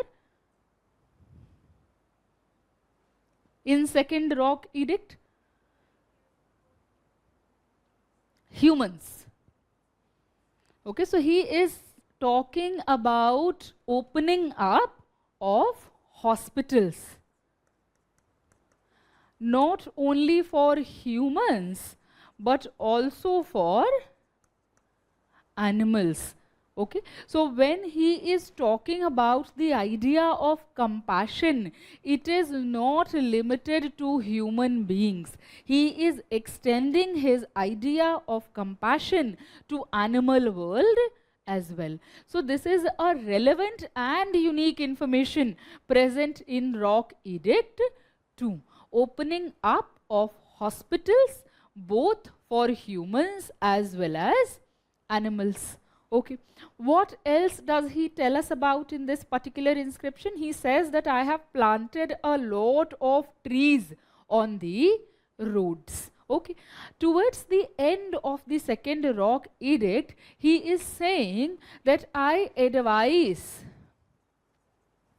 the Kerala Putra as well as Chera Putra to do the same in their territory. Why am I mentioning it? There might be a statement which tells you that Ashok mentions his contemporary rulers.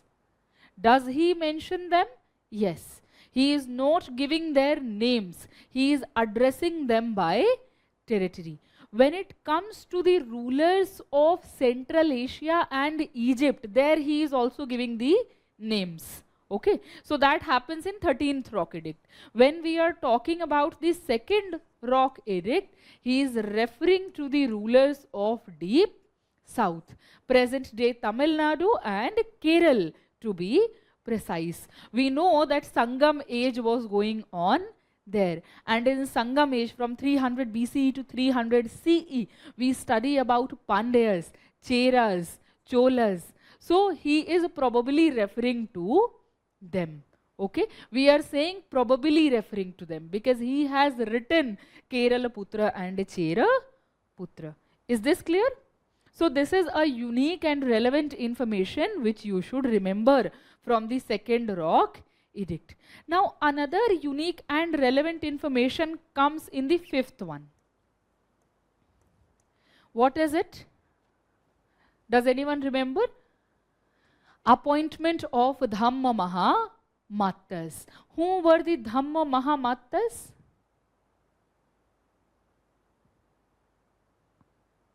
Yes?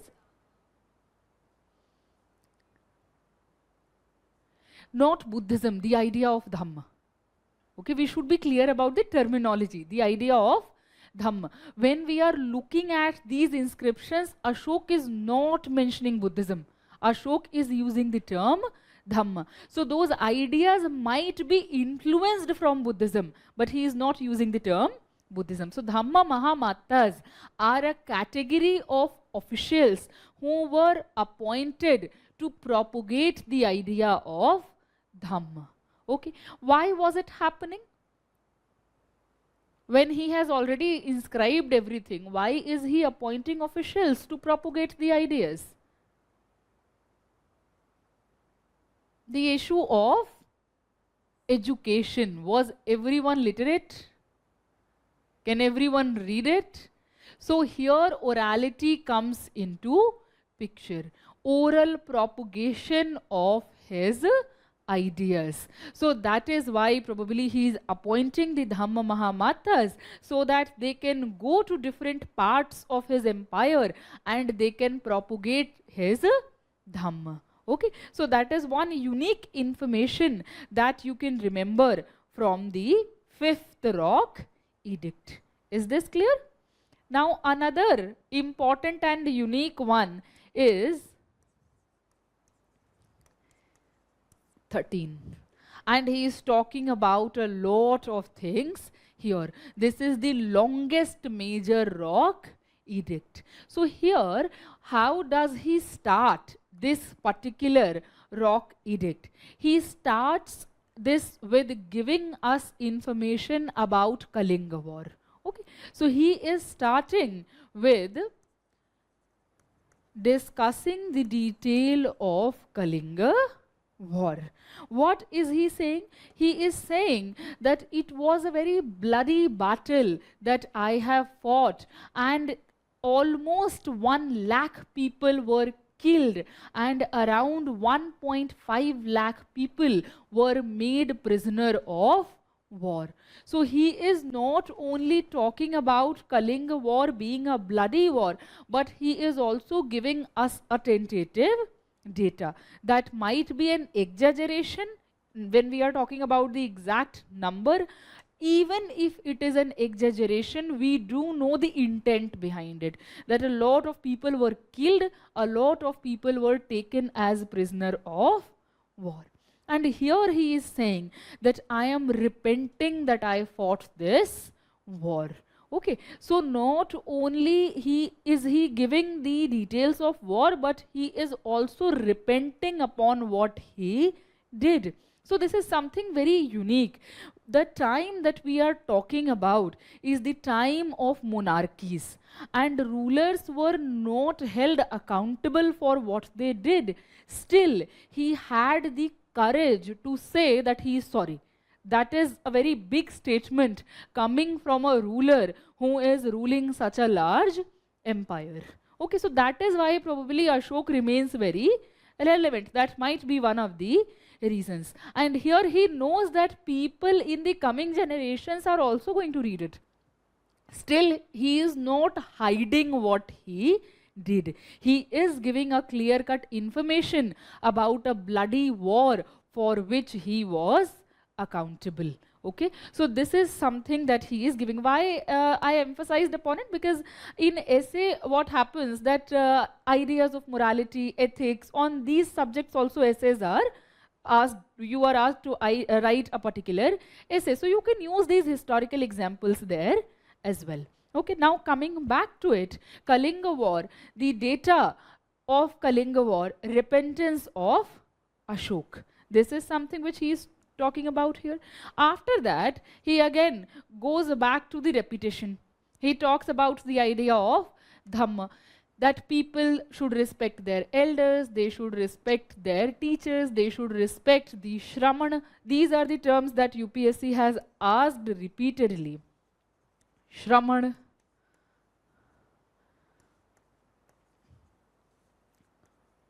Pari,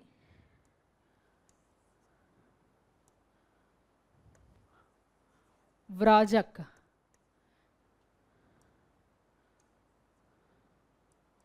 These terms are used in the context of denoting the wanderers, ascetics. Okay, so Parivrajak or Shramana. So he is saying that people should respect the Shramanas, people should respect the Parivrajak, people belonging to different sects who are wanderers. Okay, so this is something that he says.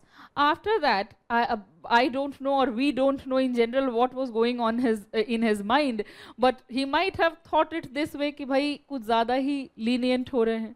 So what he does, he threatens the Atavikas. Who are Atavikas? Forest dwellers, forest tribes. So he says that do not create troubles. I am still the king. I can punish you.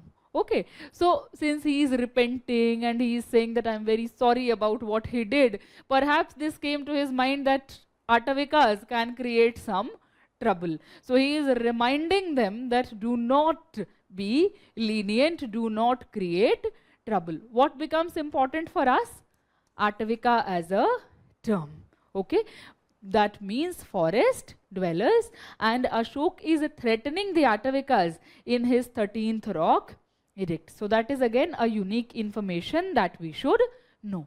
After that, what he does, again he comes back to his idea of non-violence, and he says that people should, so he says that I have done it, the coming rulers should also do this. What has he done? He says that I have abandoned the Bheri Ghosh. When people are going to fight a war, drums are beaten. So he says that I have abandoned the Bheri Ghosh, beating of drums before war. And he says that I have replaced the sound of Bheri Ghosha with the Dhamma Ghosha. This is something which is, again, we are talking about the 13th Rock Edict only. Okay? All these things are present there. So he says that I have replaced the sound of Bheri Ghosha with the Dhamma Ghosha, part of 13th Rock Edict. He says that I have done it, other rulers should also do it. So he is saying that I have abandoned the idea of political conquest. What I am adapting, he is not abandoning the idea of conquest. He is saying that I will do cultural conquest. So he uses the term Vijaya, but in the context of Dhamma Vijaya. He says that I'll now do Dhamma Vijaya, not the political conquest. Is this clear? So in this particular inscription, we also see Ashoka's ideas of political philosophy. This is a part of political philosophy that he is propagating. Okay, so he is saying that I am abandoning political conquest and I am adapting cultural conquest, that is Dhamma Vijaya. Is this clear? So remember this, again, this is coming from 13th Rock Edict. After that, he is giving an advice to the rulers also that they should also do the same. So he is advising not only his future generations of rulers, he is also advising this to contemporary rulers of Central Asia and of Egypt. So he is mentioning the names of Central Asian rulers and Egyptian ruler, and he is saying that I am advising the same idea to them also, that they should also do Dhamma Vijaya. That means Ashok is very familiar with what is going on in different regions surrounding his empire's boundaries. He is talking about rulers of Deep South also. He is mentioning the rulers of Central Asia and Egypt also. So it was a world which was probably politically connected. Okay, this is one idea that we can get from here. Is this clear? After this, what does he say in this inscription? He gives us the logic of inscribing these ideas on stone. So he says that I am inscribing these ideas on stone so that coming generations can also know the importance of these ideas and they can also follow the path of Dhamma. So he himself is telling us why he chose to inscribe his ideas on stone. Is this clear? So remember this much when we are talking about the 13th Rock Edict. Majority of the ideas, unique ideas, are present in this particular inscriptions. We talk about the three other ones, first, second and fifth. Remember those as well. Is this clear? Now when we come to the pillar edicts, they are major pillar edicts, they are 7 in number.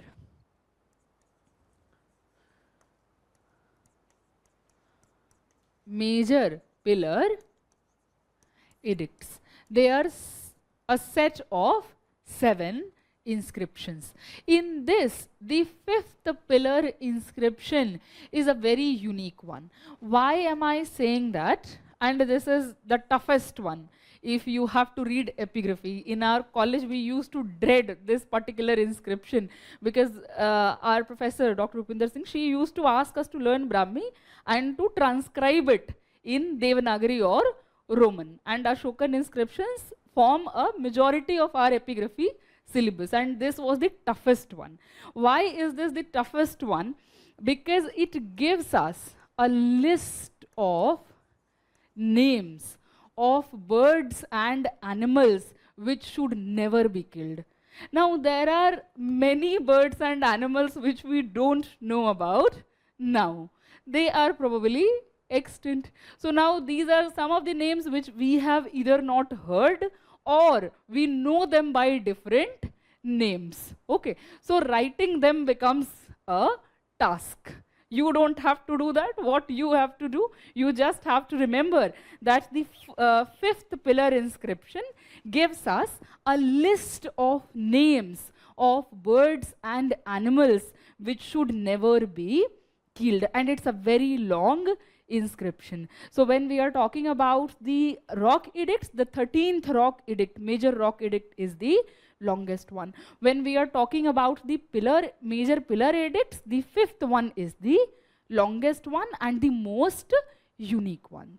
Is this clear? So remember this. If you look at the questions, they are centering around rock edicts only. If you look at the last 10 years PYQs, you will find questions on rock edicts. Nonetheless, you should also know about the important pillar edict. Is this clear? Chalo. Now, there are some other things which you should know. When we are talking about Ashok inscribing these inscriptions, does he take his name? No. In these inscriptions, he doesn't take his name. When we are talking about the major rock and pillar edict, okay, what is he using as an epithet is Devanam Piya Piyadasi. Devanam Piya, one who is the beloved of God. Piyadasi, one who is pleasant to look at. So when we are looking at the epithets that Ashok is using, they are very humble in nature. What else is he doing? Does he address the people as their king? When we are talking about these inscriptions, where we find the ideas of Dhamma, he doesn't address them as their king as such. He says that I am like your father.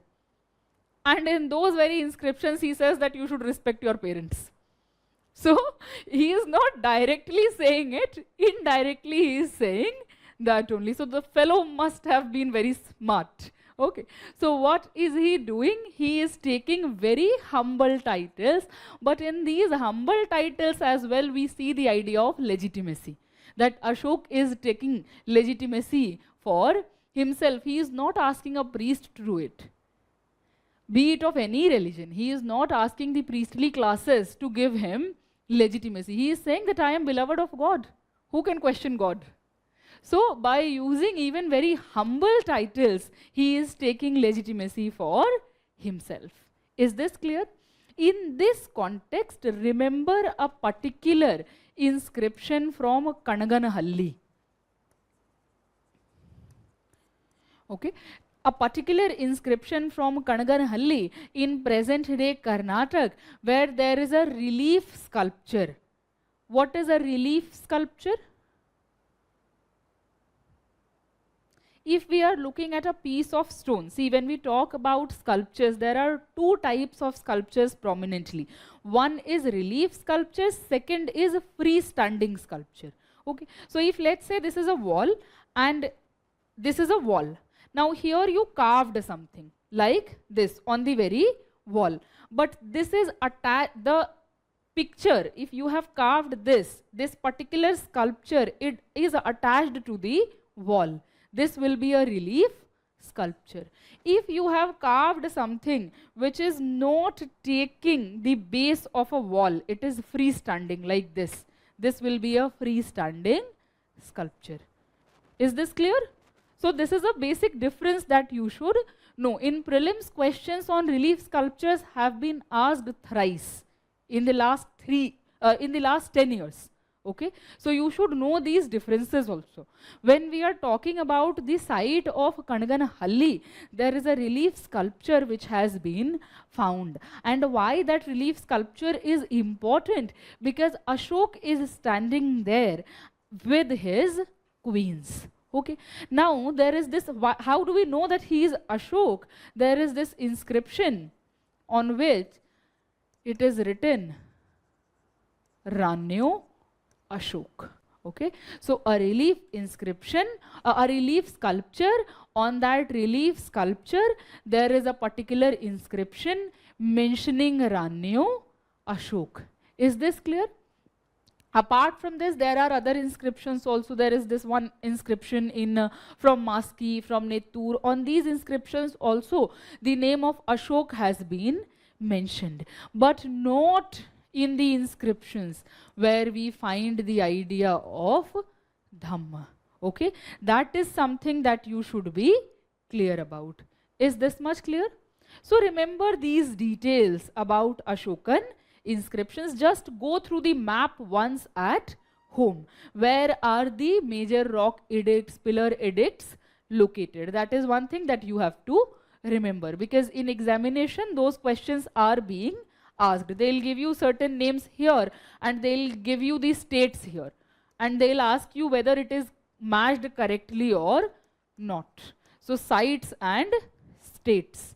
We'll do some practice questions tomorrow on this. So do this at home. In the next class, we are going to do the practice questions. Is this clear? So remember this much when we are talking about Ashok. Now, when we are looking at what Ashok has done in religious aspect, because the name of Ashok has been related with spreading Buddhism in various parts of the subcontinent. Okay, so what is he doing in that particular context? He is erecting a lot of stupas, one thing. So in architecture, we know his contribution, that he is erecting a lot of stupas, and Buddhist texts give us a number of 84,000. Okay, he is somebody who is visiting the important places related to the life of Buddha or Shakya Muni, the term that he uses in one of his inscriptions. Shakya Muni. UPSC asked a question on this very name this year only. So they had given 3 names: Nayaputta, Shakya Muni and Tathagat. And what they had written, which of the epithets are used for Buddha. Okay, so when we are reading the inscriptions, if we are mindful of the epithets that are being used, if we are mindful of the terms that are being used, we will be in a better position to answer a lot of questions. Okay, so he is visiting a lot of places related to the life of Buddha or Shakya Muni. Why Shakya Muni? Because he was a sage who was born in a Shakya Kul. Okay, that is why Shakya Muni. So when he is visiting those places, there also he is leaving some inscriptions. The very famous inscription in this context is which one? Rumindai pillar inscription. Have you heard of it? What does it tell us about? Yes, he is saying that I am exempting the people here from paying certain taxes. Why? Because I have visited the birthplace of Shakya Muni Buddha, and due to that I am reducing the amount of taxes to be paid by people in this land.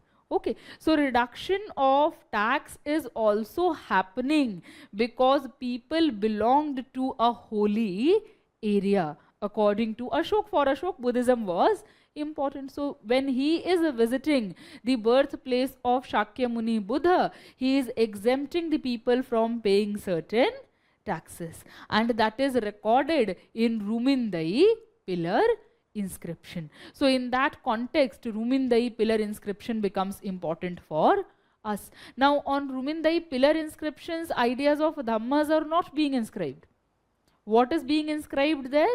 That he has visited the birthplace of Shakya Muni Buddha and he has exempted those people from paying certain taxes. Okay, so these are also relevant information that we get from Ashokan inscriptions. Okay, so he is also going on various yatras. This is the term that he uses. He is going on various yatras. He is traveling to places which are important for Buddhism. And by doing this also he is making efforts for making Buddhism relevant and important. Is this clear? Apart from this, he also addresses people of Sangha. So Sangha, that means a particular group where monks and nuns belong. Theris and Theras, bhikkhus and bhikkhunis. So he is addressing the people of Sangha and he is telling them that you should follow the rules which you have to follow. So when we study Buddhism, we talk about rules which Theris and Theras had to follow. They are compiled in Vinaya Pitak. So there might be certain issue with that, because we know that gradually what happened, that nuns and monks became laxed. They stopped following certain rules. So here he is addressing them and he is asking them to follow those rules in a rigid way. Okay, which one is the inscription? Minor pillar inscription of Sanchi. So in the minor pillar inscription of Sanchi, he is also addressing the people of Sangha. Again, another unique inscription that we should know about. Is this clear? Now, what else did he do? Do any one of you remember? He is patronizing the third Buddhist council. We talked about Ajatashatru, Kalashok, and here Ashok patronizing the third Buddhist council. Fourth we will talk when we will talk about Kanishka. Okay, so here he is patronizing the third Buddhist council. What else is he doing? He is sending some people to Sri Lanka, and in those emissaries who were sent, his own son Mahendra and daughter Sanghamitra were also present. Okay, so he is sending people to different lands to spread the ideas of Buddhism. He sent his own son and daughter as well. Okay, now here another important thing we need to notice when we are talking about texts prescribing women to limit themselves to the boundaries of household, that is a prescription that has been issued, that you should behave this way. It is a norm. It does not mean that everyone will be following that norm only. There are always going to be exceptions. Okay, and Sanghamitra is also one such exception. In Buddhism, women did had more liberal place. Nonetheless, it was very unique to see a particular woman going from Pataliputra to Sri Lanka to spread Buddhism, and they converted the ruler Tissa there to Buddhism. Okay, now what is happening? Think about it. If people from Pataliputra are going, they are going to go to Deccan also. This will be the route, Deccan, South, and then Sri Lanka. That means when they are passing by these areas, they are going to spread the ideas of Buddhism in this land as well. So Buddhism will gradually spread to Deccan also, to South as well, and to Sri Lanka as well. So there are different rulers who have made efforts to spread Buddhism to different lands in the world. So it will not limit itself to India. The birthplace is India, but it is gradually spreading to various other regions as well. And in that context, the name of Ashok becomes very relevant. Is this much clear?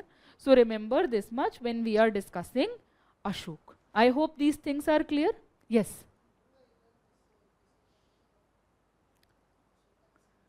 Who has done? James Princip. James Princip is the person who is deciphering Brahmi and Kharoshthi. No, James Princip is the person who has been ascribed with it. See, there are various people who make the effort. Okay. But there is one person who gets the clue and the person also gets the credit. So, Yes, he is somebody who is belonging to British East India Company also. See, when British are coming, people who are belonging to British East India Company, they were very much enthusiastic about understanding Indian past as well. So you will find a lot of people who are working for the company. At the same time, they are giving their time to archaeological sources also, to artifacts as well, in understanding Indian literary culture as well. Okay, so there are multiple names in that context. Yes. No, not Archaeological Survey. Archaeological Survey of India was not established back then. Okay, Asiatic Society में ये लोग काम करें, that will be established in 18th century. When we are talking about Archaeological Survey of India, it will be established later. Cunningham is the name that will be associated with that, and he is known as the father of Indian archaeology. Is this clear? So, yes.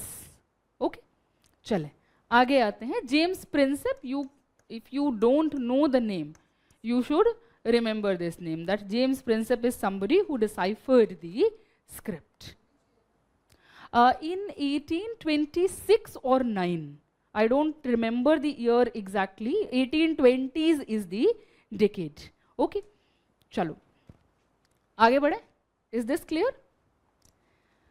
Now, we have discussed the important rulers here, that is of relevance when we are talking about Mauryan period. The most relevant name here will be of Ashok. There are going to be other rulers as well, but they are not going to remain relevant. So we don't need to mug up their names from our examination perspective. Okay, in some of the state examination, they do ask a lot of political details. UPSC doesn't ask that, so we don't need to mug up those things. Now, let us discuss about some of the important economic, social and cultural aspect. Okay, from examination perspective, again, you don't need to mug up each and everything here as well.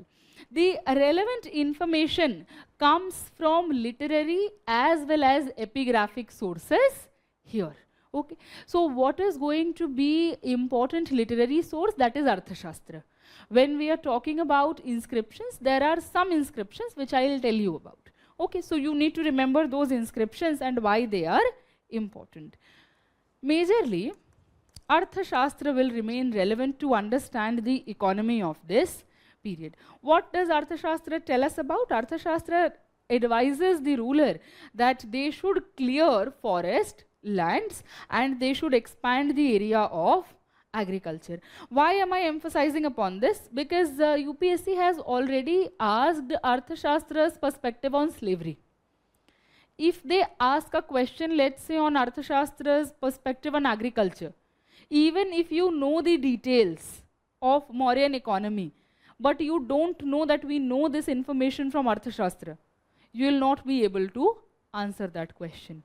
Okay, that is why source becomes important. So when we are talking about Arthashastra, it advises the ruler to clear the forest, to expand the area of agricultural land. That we have already studied when we study Mauryan economy. How do we know it about? From Arthashastra. What does Arthashastra say? That the state should keep some land for itself. What is the term that Arthashastra use? That is Sita land or Sita Bhumi. That this land should belong to the state. What do we mean by that? That produce from this land should directly go to the royal treasury. Okay. The other land should be given to people. There they are going to practice agriculture and state will have the right to tax them. Okay. This idea is going to be present in medieval India as well. There the terminology will change. From Sita land, we are going to use the term Halisa, the land which belongs to the state. So idea, concepts are similar. Okay, you just need to change the name. So who is going to work on the Sita land? There are two terms which have been used, Das and Karamkar. These two terms have been used in Arthashastra. So people who were doing labor on Sita land, for them these two terms have been used. Okay, so we find these terms also. What else do we find here? So we know that there is a particular land which should belong to state, and state should employ some labor so that they can work on those fields. The part of land which is cultivated by the peasant, from that land the state has the right to collect taxes. What kind of tax? Bali is the name, Bhag is the name. These are the names that have been mentioned. Okay, you should just know what do we mean by Bali, tax, Bhag, tax. Okay, that is what we need to know from examination perspective. Now this is something that we understood about land. Crops are going to remain similar, what we have already studied. When it comes to the technique, what does Arthashastra tell us about irrigation? So Arthashastra says that state should provide irrigation facility to people only in case they are paying taxes for irrigation as well. So Arthashastra encourages the state to ask people to arrange irrigation things for themselves. Okay. However, from inscriptions, we do know that state was also making some effort to provide irrigation facility to people. Which inscription tells us about that? Junagadh inscription of, it is not a Mauryan inscription, it is an inscription from post-Mauryan period. Junagadh inscription of Rudra Daman. What does it tell us about?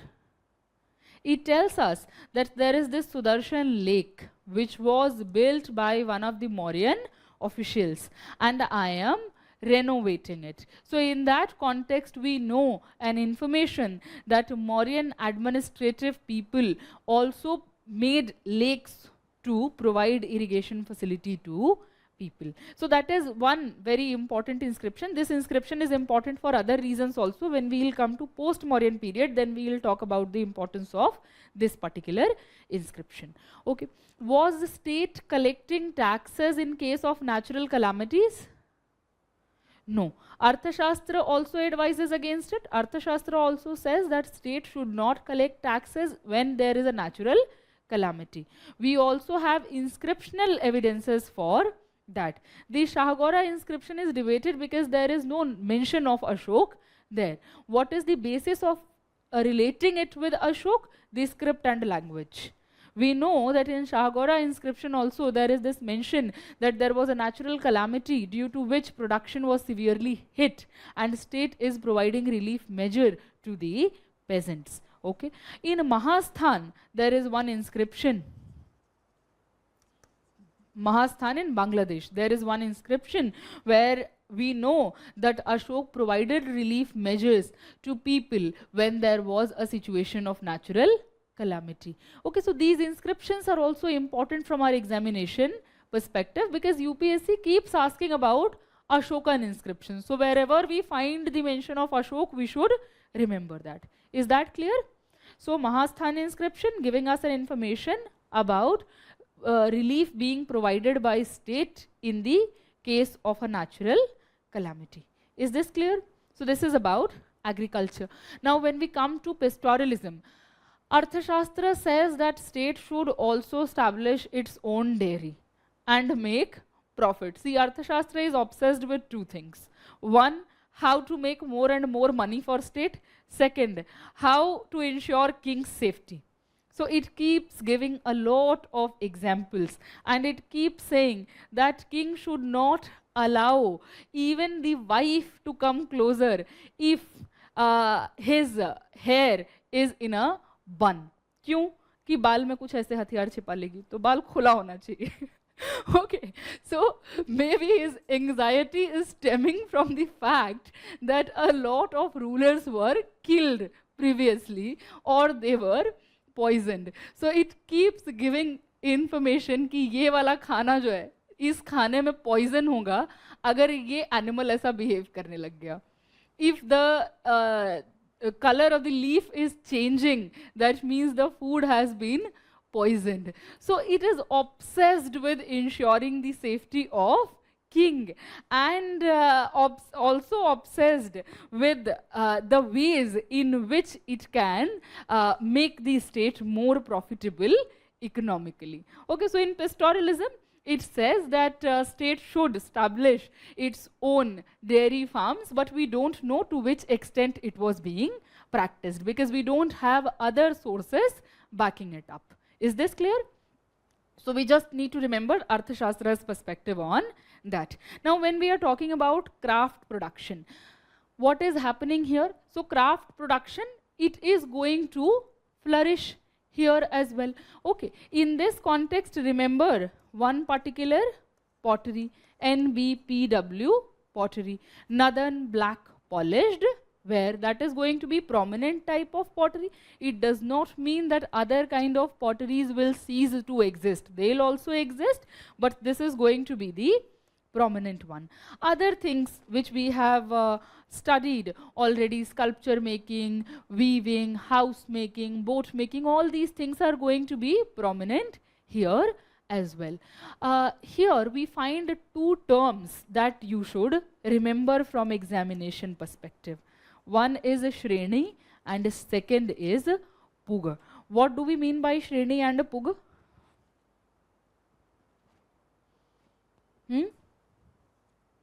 Group of merchants or craftspeople.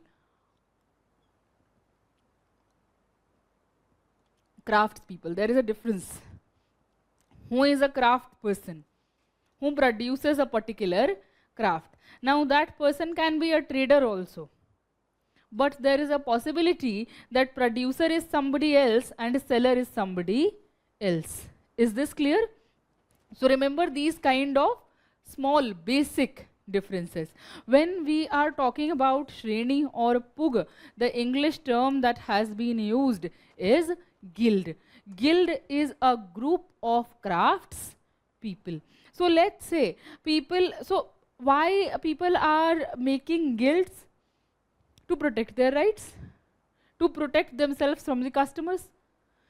Think about it, people are going to a market, and if these crafts people are selling their goods to merchant or to individual customers, and the customer or the merchant is insistent upon a particular price, they might have to sell it on that price itself. If there are 4 people selling the same sari, let's say, I am asking them the price and they are telling me 7,000 and I am telling them no, I will give only 4,000.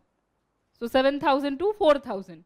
If a person is needy at that time, they will sell it even if they are at loss. Okay, so to protect themselves so that they can decide on the prices, they can negotiate with the state together, they are making shrenis, they are making pugas. Okay, and with this also, various jatis will emerge in coming time, jati or caste. So varna and jati, they are different, like sunar, like lohar. So how these castes are coming into existence? Because they are making a guild. So on the basis of occupation, not only birth but occupation. Okay, so that is also one way in which jatis or castes have been formed. One way, not the only way, one way. Okay, so they are making guilds which are also going to have long-term social implications. Is this clear? So remember this from here. When we are talking about trade, so trade is going to flourish at this point of time. With whom are they going to trade prominently? They will trade with Central Asia, but they will also trade with China. They will also send some goods to Sri Lanka, but very few when they will be going there. Generally, when we are talking about trade relations with Central Asia. In the context of Buddhism, this kind of trading network has developed. A very interesting work is being done at this now. How, when we are talking about spread of Buddhism, it is also establishing trade links with various areas. So in that context, our trade relations with Tibet is also being explored now. Okay, prominently the area that we need to remember is Central Asia. Okay, that is one thing that you need to Remember, you can trade with them. Why not? But mention is prominently of Central Asia. Okay, why mention is prominently of Central Asia? Because of horses. We were getting horses from there. In India, good quality breed of horse is not present. You might ask a question, if primary war animal is elephant, why horses? For information. If you have to travel from Mysore to Takshashila or from Mysore to Pataliputra, how are you going to travel if you have to give some relevant information to the ruler? हाथी पे तो नहीं जाएंगे ना, horses से ही जाएंगे. Okay, so when we are talking about sending information from one place to the other, horses have remained relevant. Whether they are relevant for army or not, that is a different case. In post-Mauryan times, we will see that horses will become important war animal as well. Here, elephant is the important war animal. Still, people will buy good quality horses. Okay, is this clear? So that is one thing. What are we going to sell? क्या export करेंगे? We can do spices, we can do textile, saffron. So if you look at the items of export and import, historically they have remained more or less the same. In India, spices are going to be of good quality. Textile is going to be very much in demand. Saffron is going to be of very good quality. Okay, so that will form the items of export. When we will talk about the items of import, the primary thing that we are going to import will be horses. Okay, so that is something that is going to remain common throughout our historical development. Is this clear? Balance of trade in favor of India, historically till 1750. So that is one information that you have to understand once. It can be repeated throughout our historical development. Is this clear? So this is some of the important aspects related to economy that you should remember. The perspective of Arthashastra and important relevant information from inscriptions. That is something that you have to remember. Is this clear? Now let us move to society.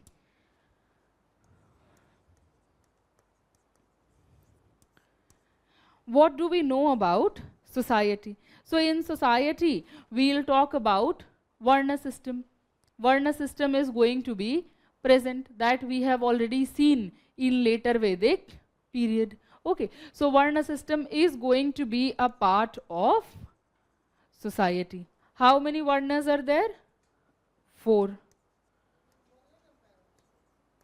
It is still present in India, whether we believe in it or not. Huh? The ruler is following Buddhism. Who said that people are also following the same religion? People might be following different religions at that point of time. ऐसा नहीं होगा ना कि राजा बदल गया तो राजा बदलने से सब अपना धर्म बदल लेंगे. राजा फॉलो कर रहा है बुद्धिज्म, उसको पसंद है बुद्धिज्म. उसी के घर में उसका पिता फॉलो कर रहा था आजीविका, उसका पिता फॉलो कर रहा था Jainism. Okay, so when we think about religious history, this is a bias probably that we think it with rigidity. It has not been the case historically. In the same family, you can find people practicing different religions.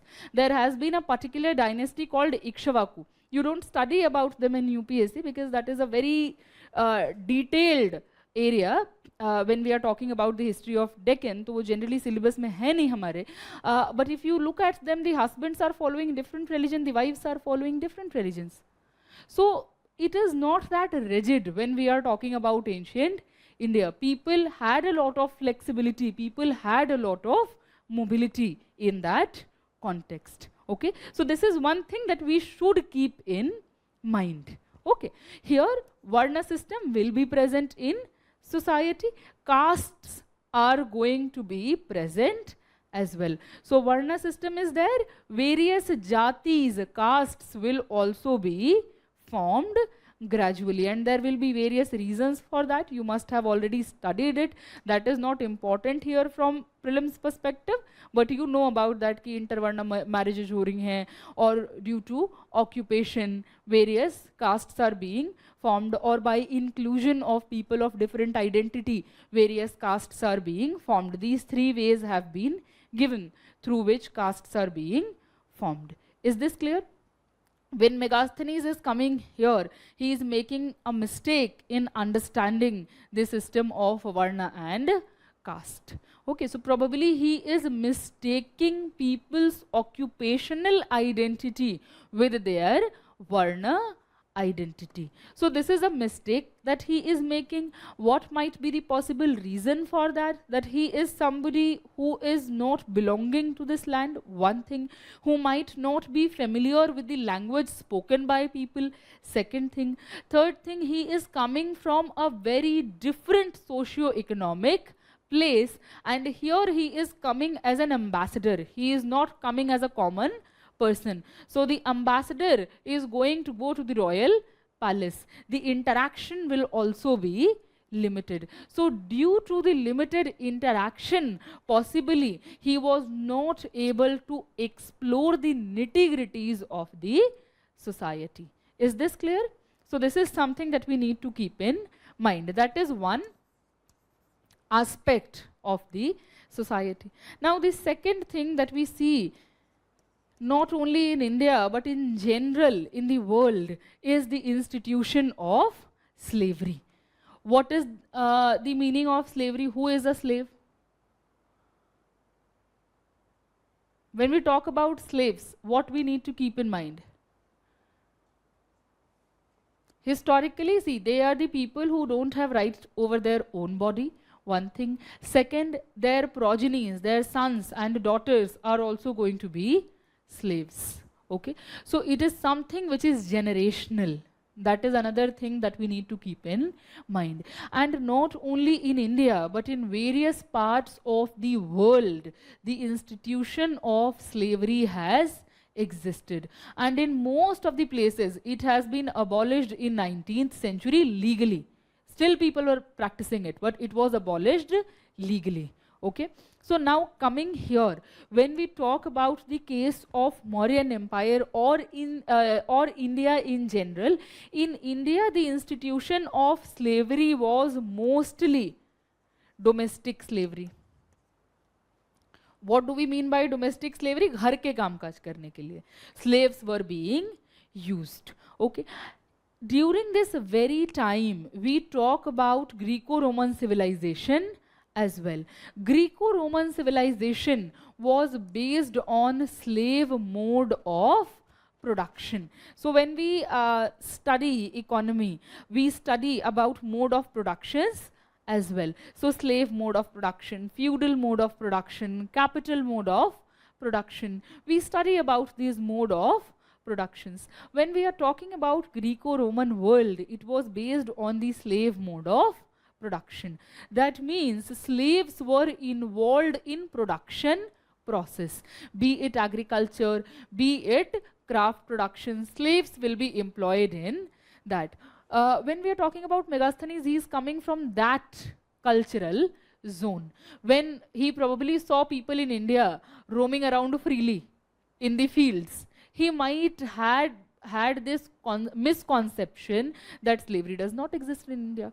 Why? Because he has certain perceptions. He is coming from a particular land where mode of production itself is a slave mode of production. So this thing also he has gotten wrong about India. He is saying that in Mauryan Empire slavery does not exist, which is wrong.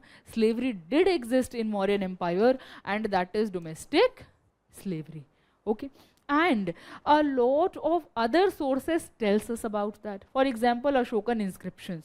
When he is talking about his idea of Dhamma, he is mentioning this also. This was a point which was missed. You should remember this also. He says that one should be kind to their slaves, particularly in 13th rock edict. So when he is saying one should be kind to their slaves, of course he himself is saying that slavery is present and people are not kind to their slaves. That is why he is saying that one should be kind to their slaves. Okay, so that is one reference that we get. Second reference that we get is coming from Arthashastra. Arthashastra talks about the institution of slavery in a lot of detail. What does it say? It says, see, it is a text which is talking about who could be a slave. Can somebody who is a born slave, only that person can be a slave, or can someone be converted to a slave? Okay, so when we are talking about someone becoming a slave, people can become slave, people can be slaves because their parents are slave. Second, they can become slave when they are prisoners of war, because when people are captured in a war, they are converted into slaves. That is a second method. When it comes to this particular question, whether an Arya can become a slave or not, Arthashastra is strictly against it. Arthashastra says that a person can become a slave due to judicial punishment, but that punishment also has an end date. So then again that person will become an Arya. Okay, a person can become a slave if they are in debt and they are not able to pay the debt. So they are working as a slave, they are paying that debt, and again they'll convert it to the status of an Arya. Arthashastra says that if a person is selling an Arya child as a slave, that person will be punished.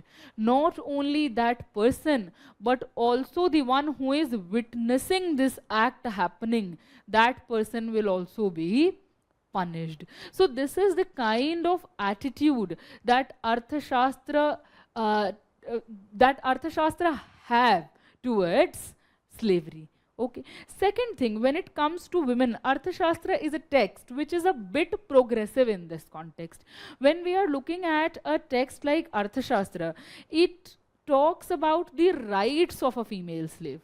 Think about it. We are talking about a society where women in general did not have a lot of rights. And here we are talking about a slave woman. And Arthashastra says that if a master is making sexual relations with a slave woman and she is bearing a male child, not only her but also the whole family, all of them should be manumitted. That means freed from slavery. And the son who is born will also have legal rights. What do we mean by legal rights? Inheritance rights. Okay. Arthashastra says a son.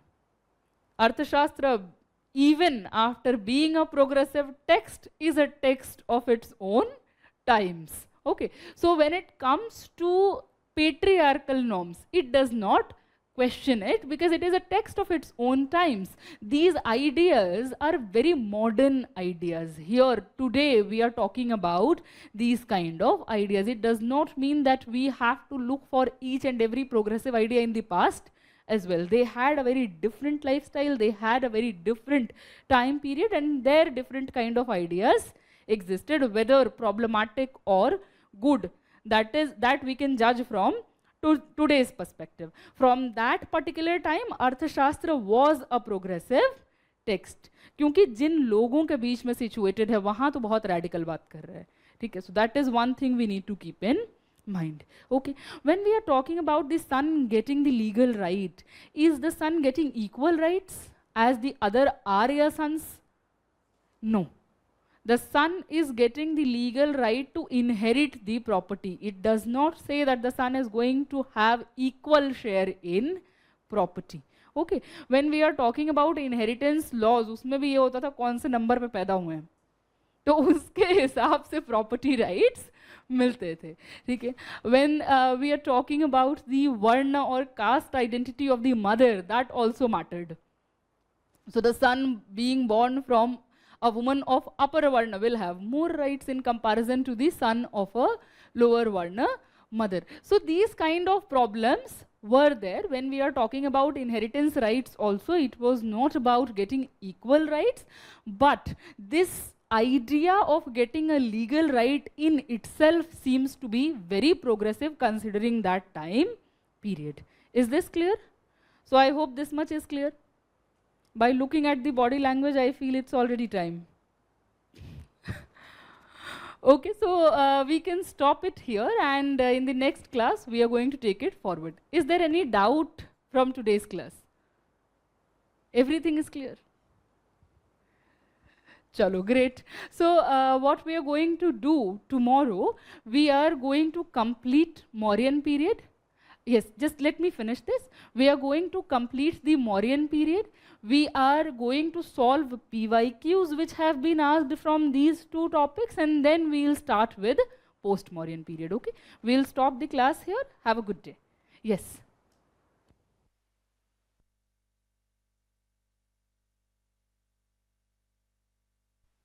अभी सन का point बताया, उसके पहले judicial punishment का बताया था.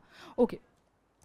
Judicial punishment में क्या होता है कि अर्थशास्त्री ये कह रहा है कि जुडिशियल पनिशमेंट अगर किसी को मिल रहा है तो उसमें उसको ये बोला जा सकता है कि भाई तुम आर्य हो तो तुमको स्लेव की तरह से काम करना पड़ेगा, but the time period will be limited. Life time के लिए स्लेव नहीं बनेंगे. ठीक है, that is what I wanted to say there. Okay, चलो, सी यू टुमारो.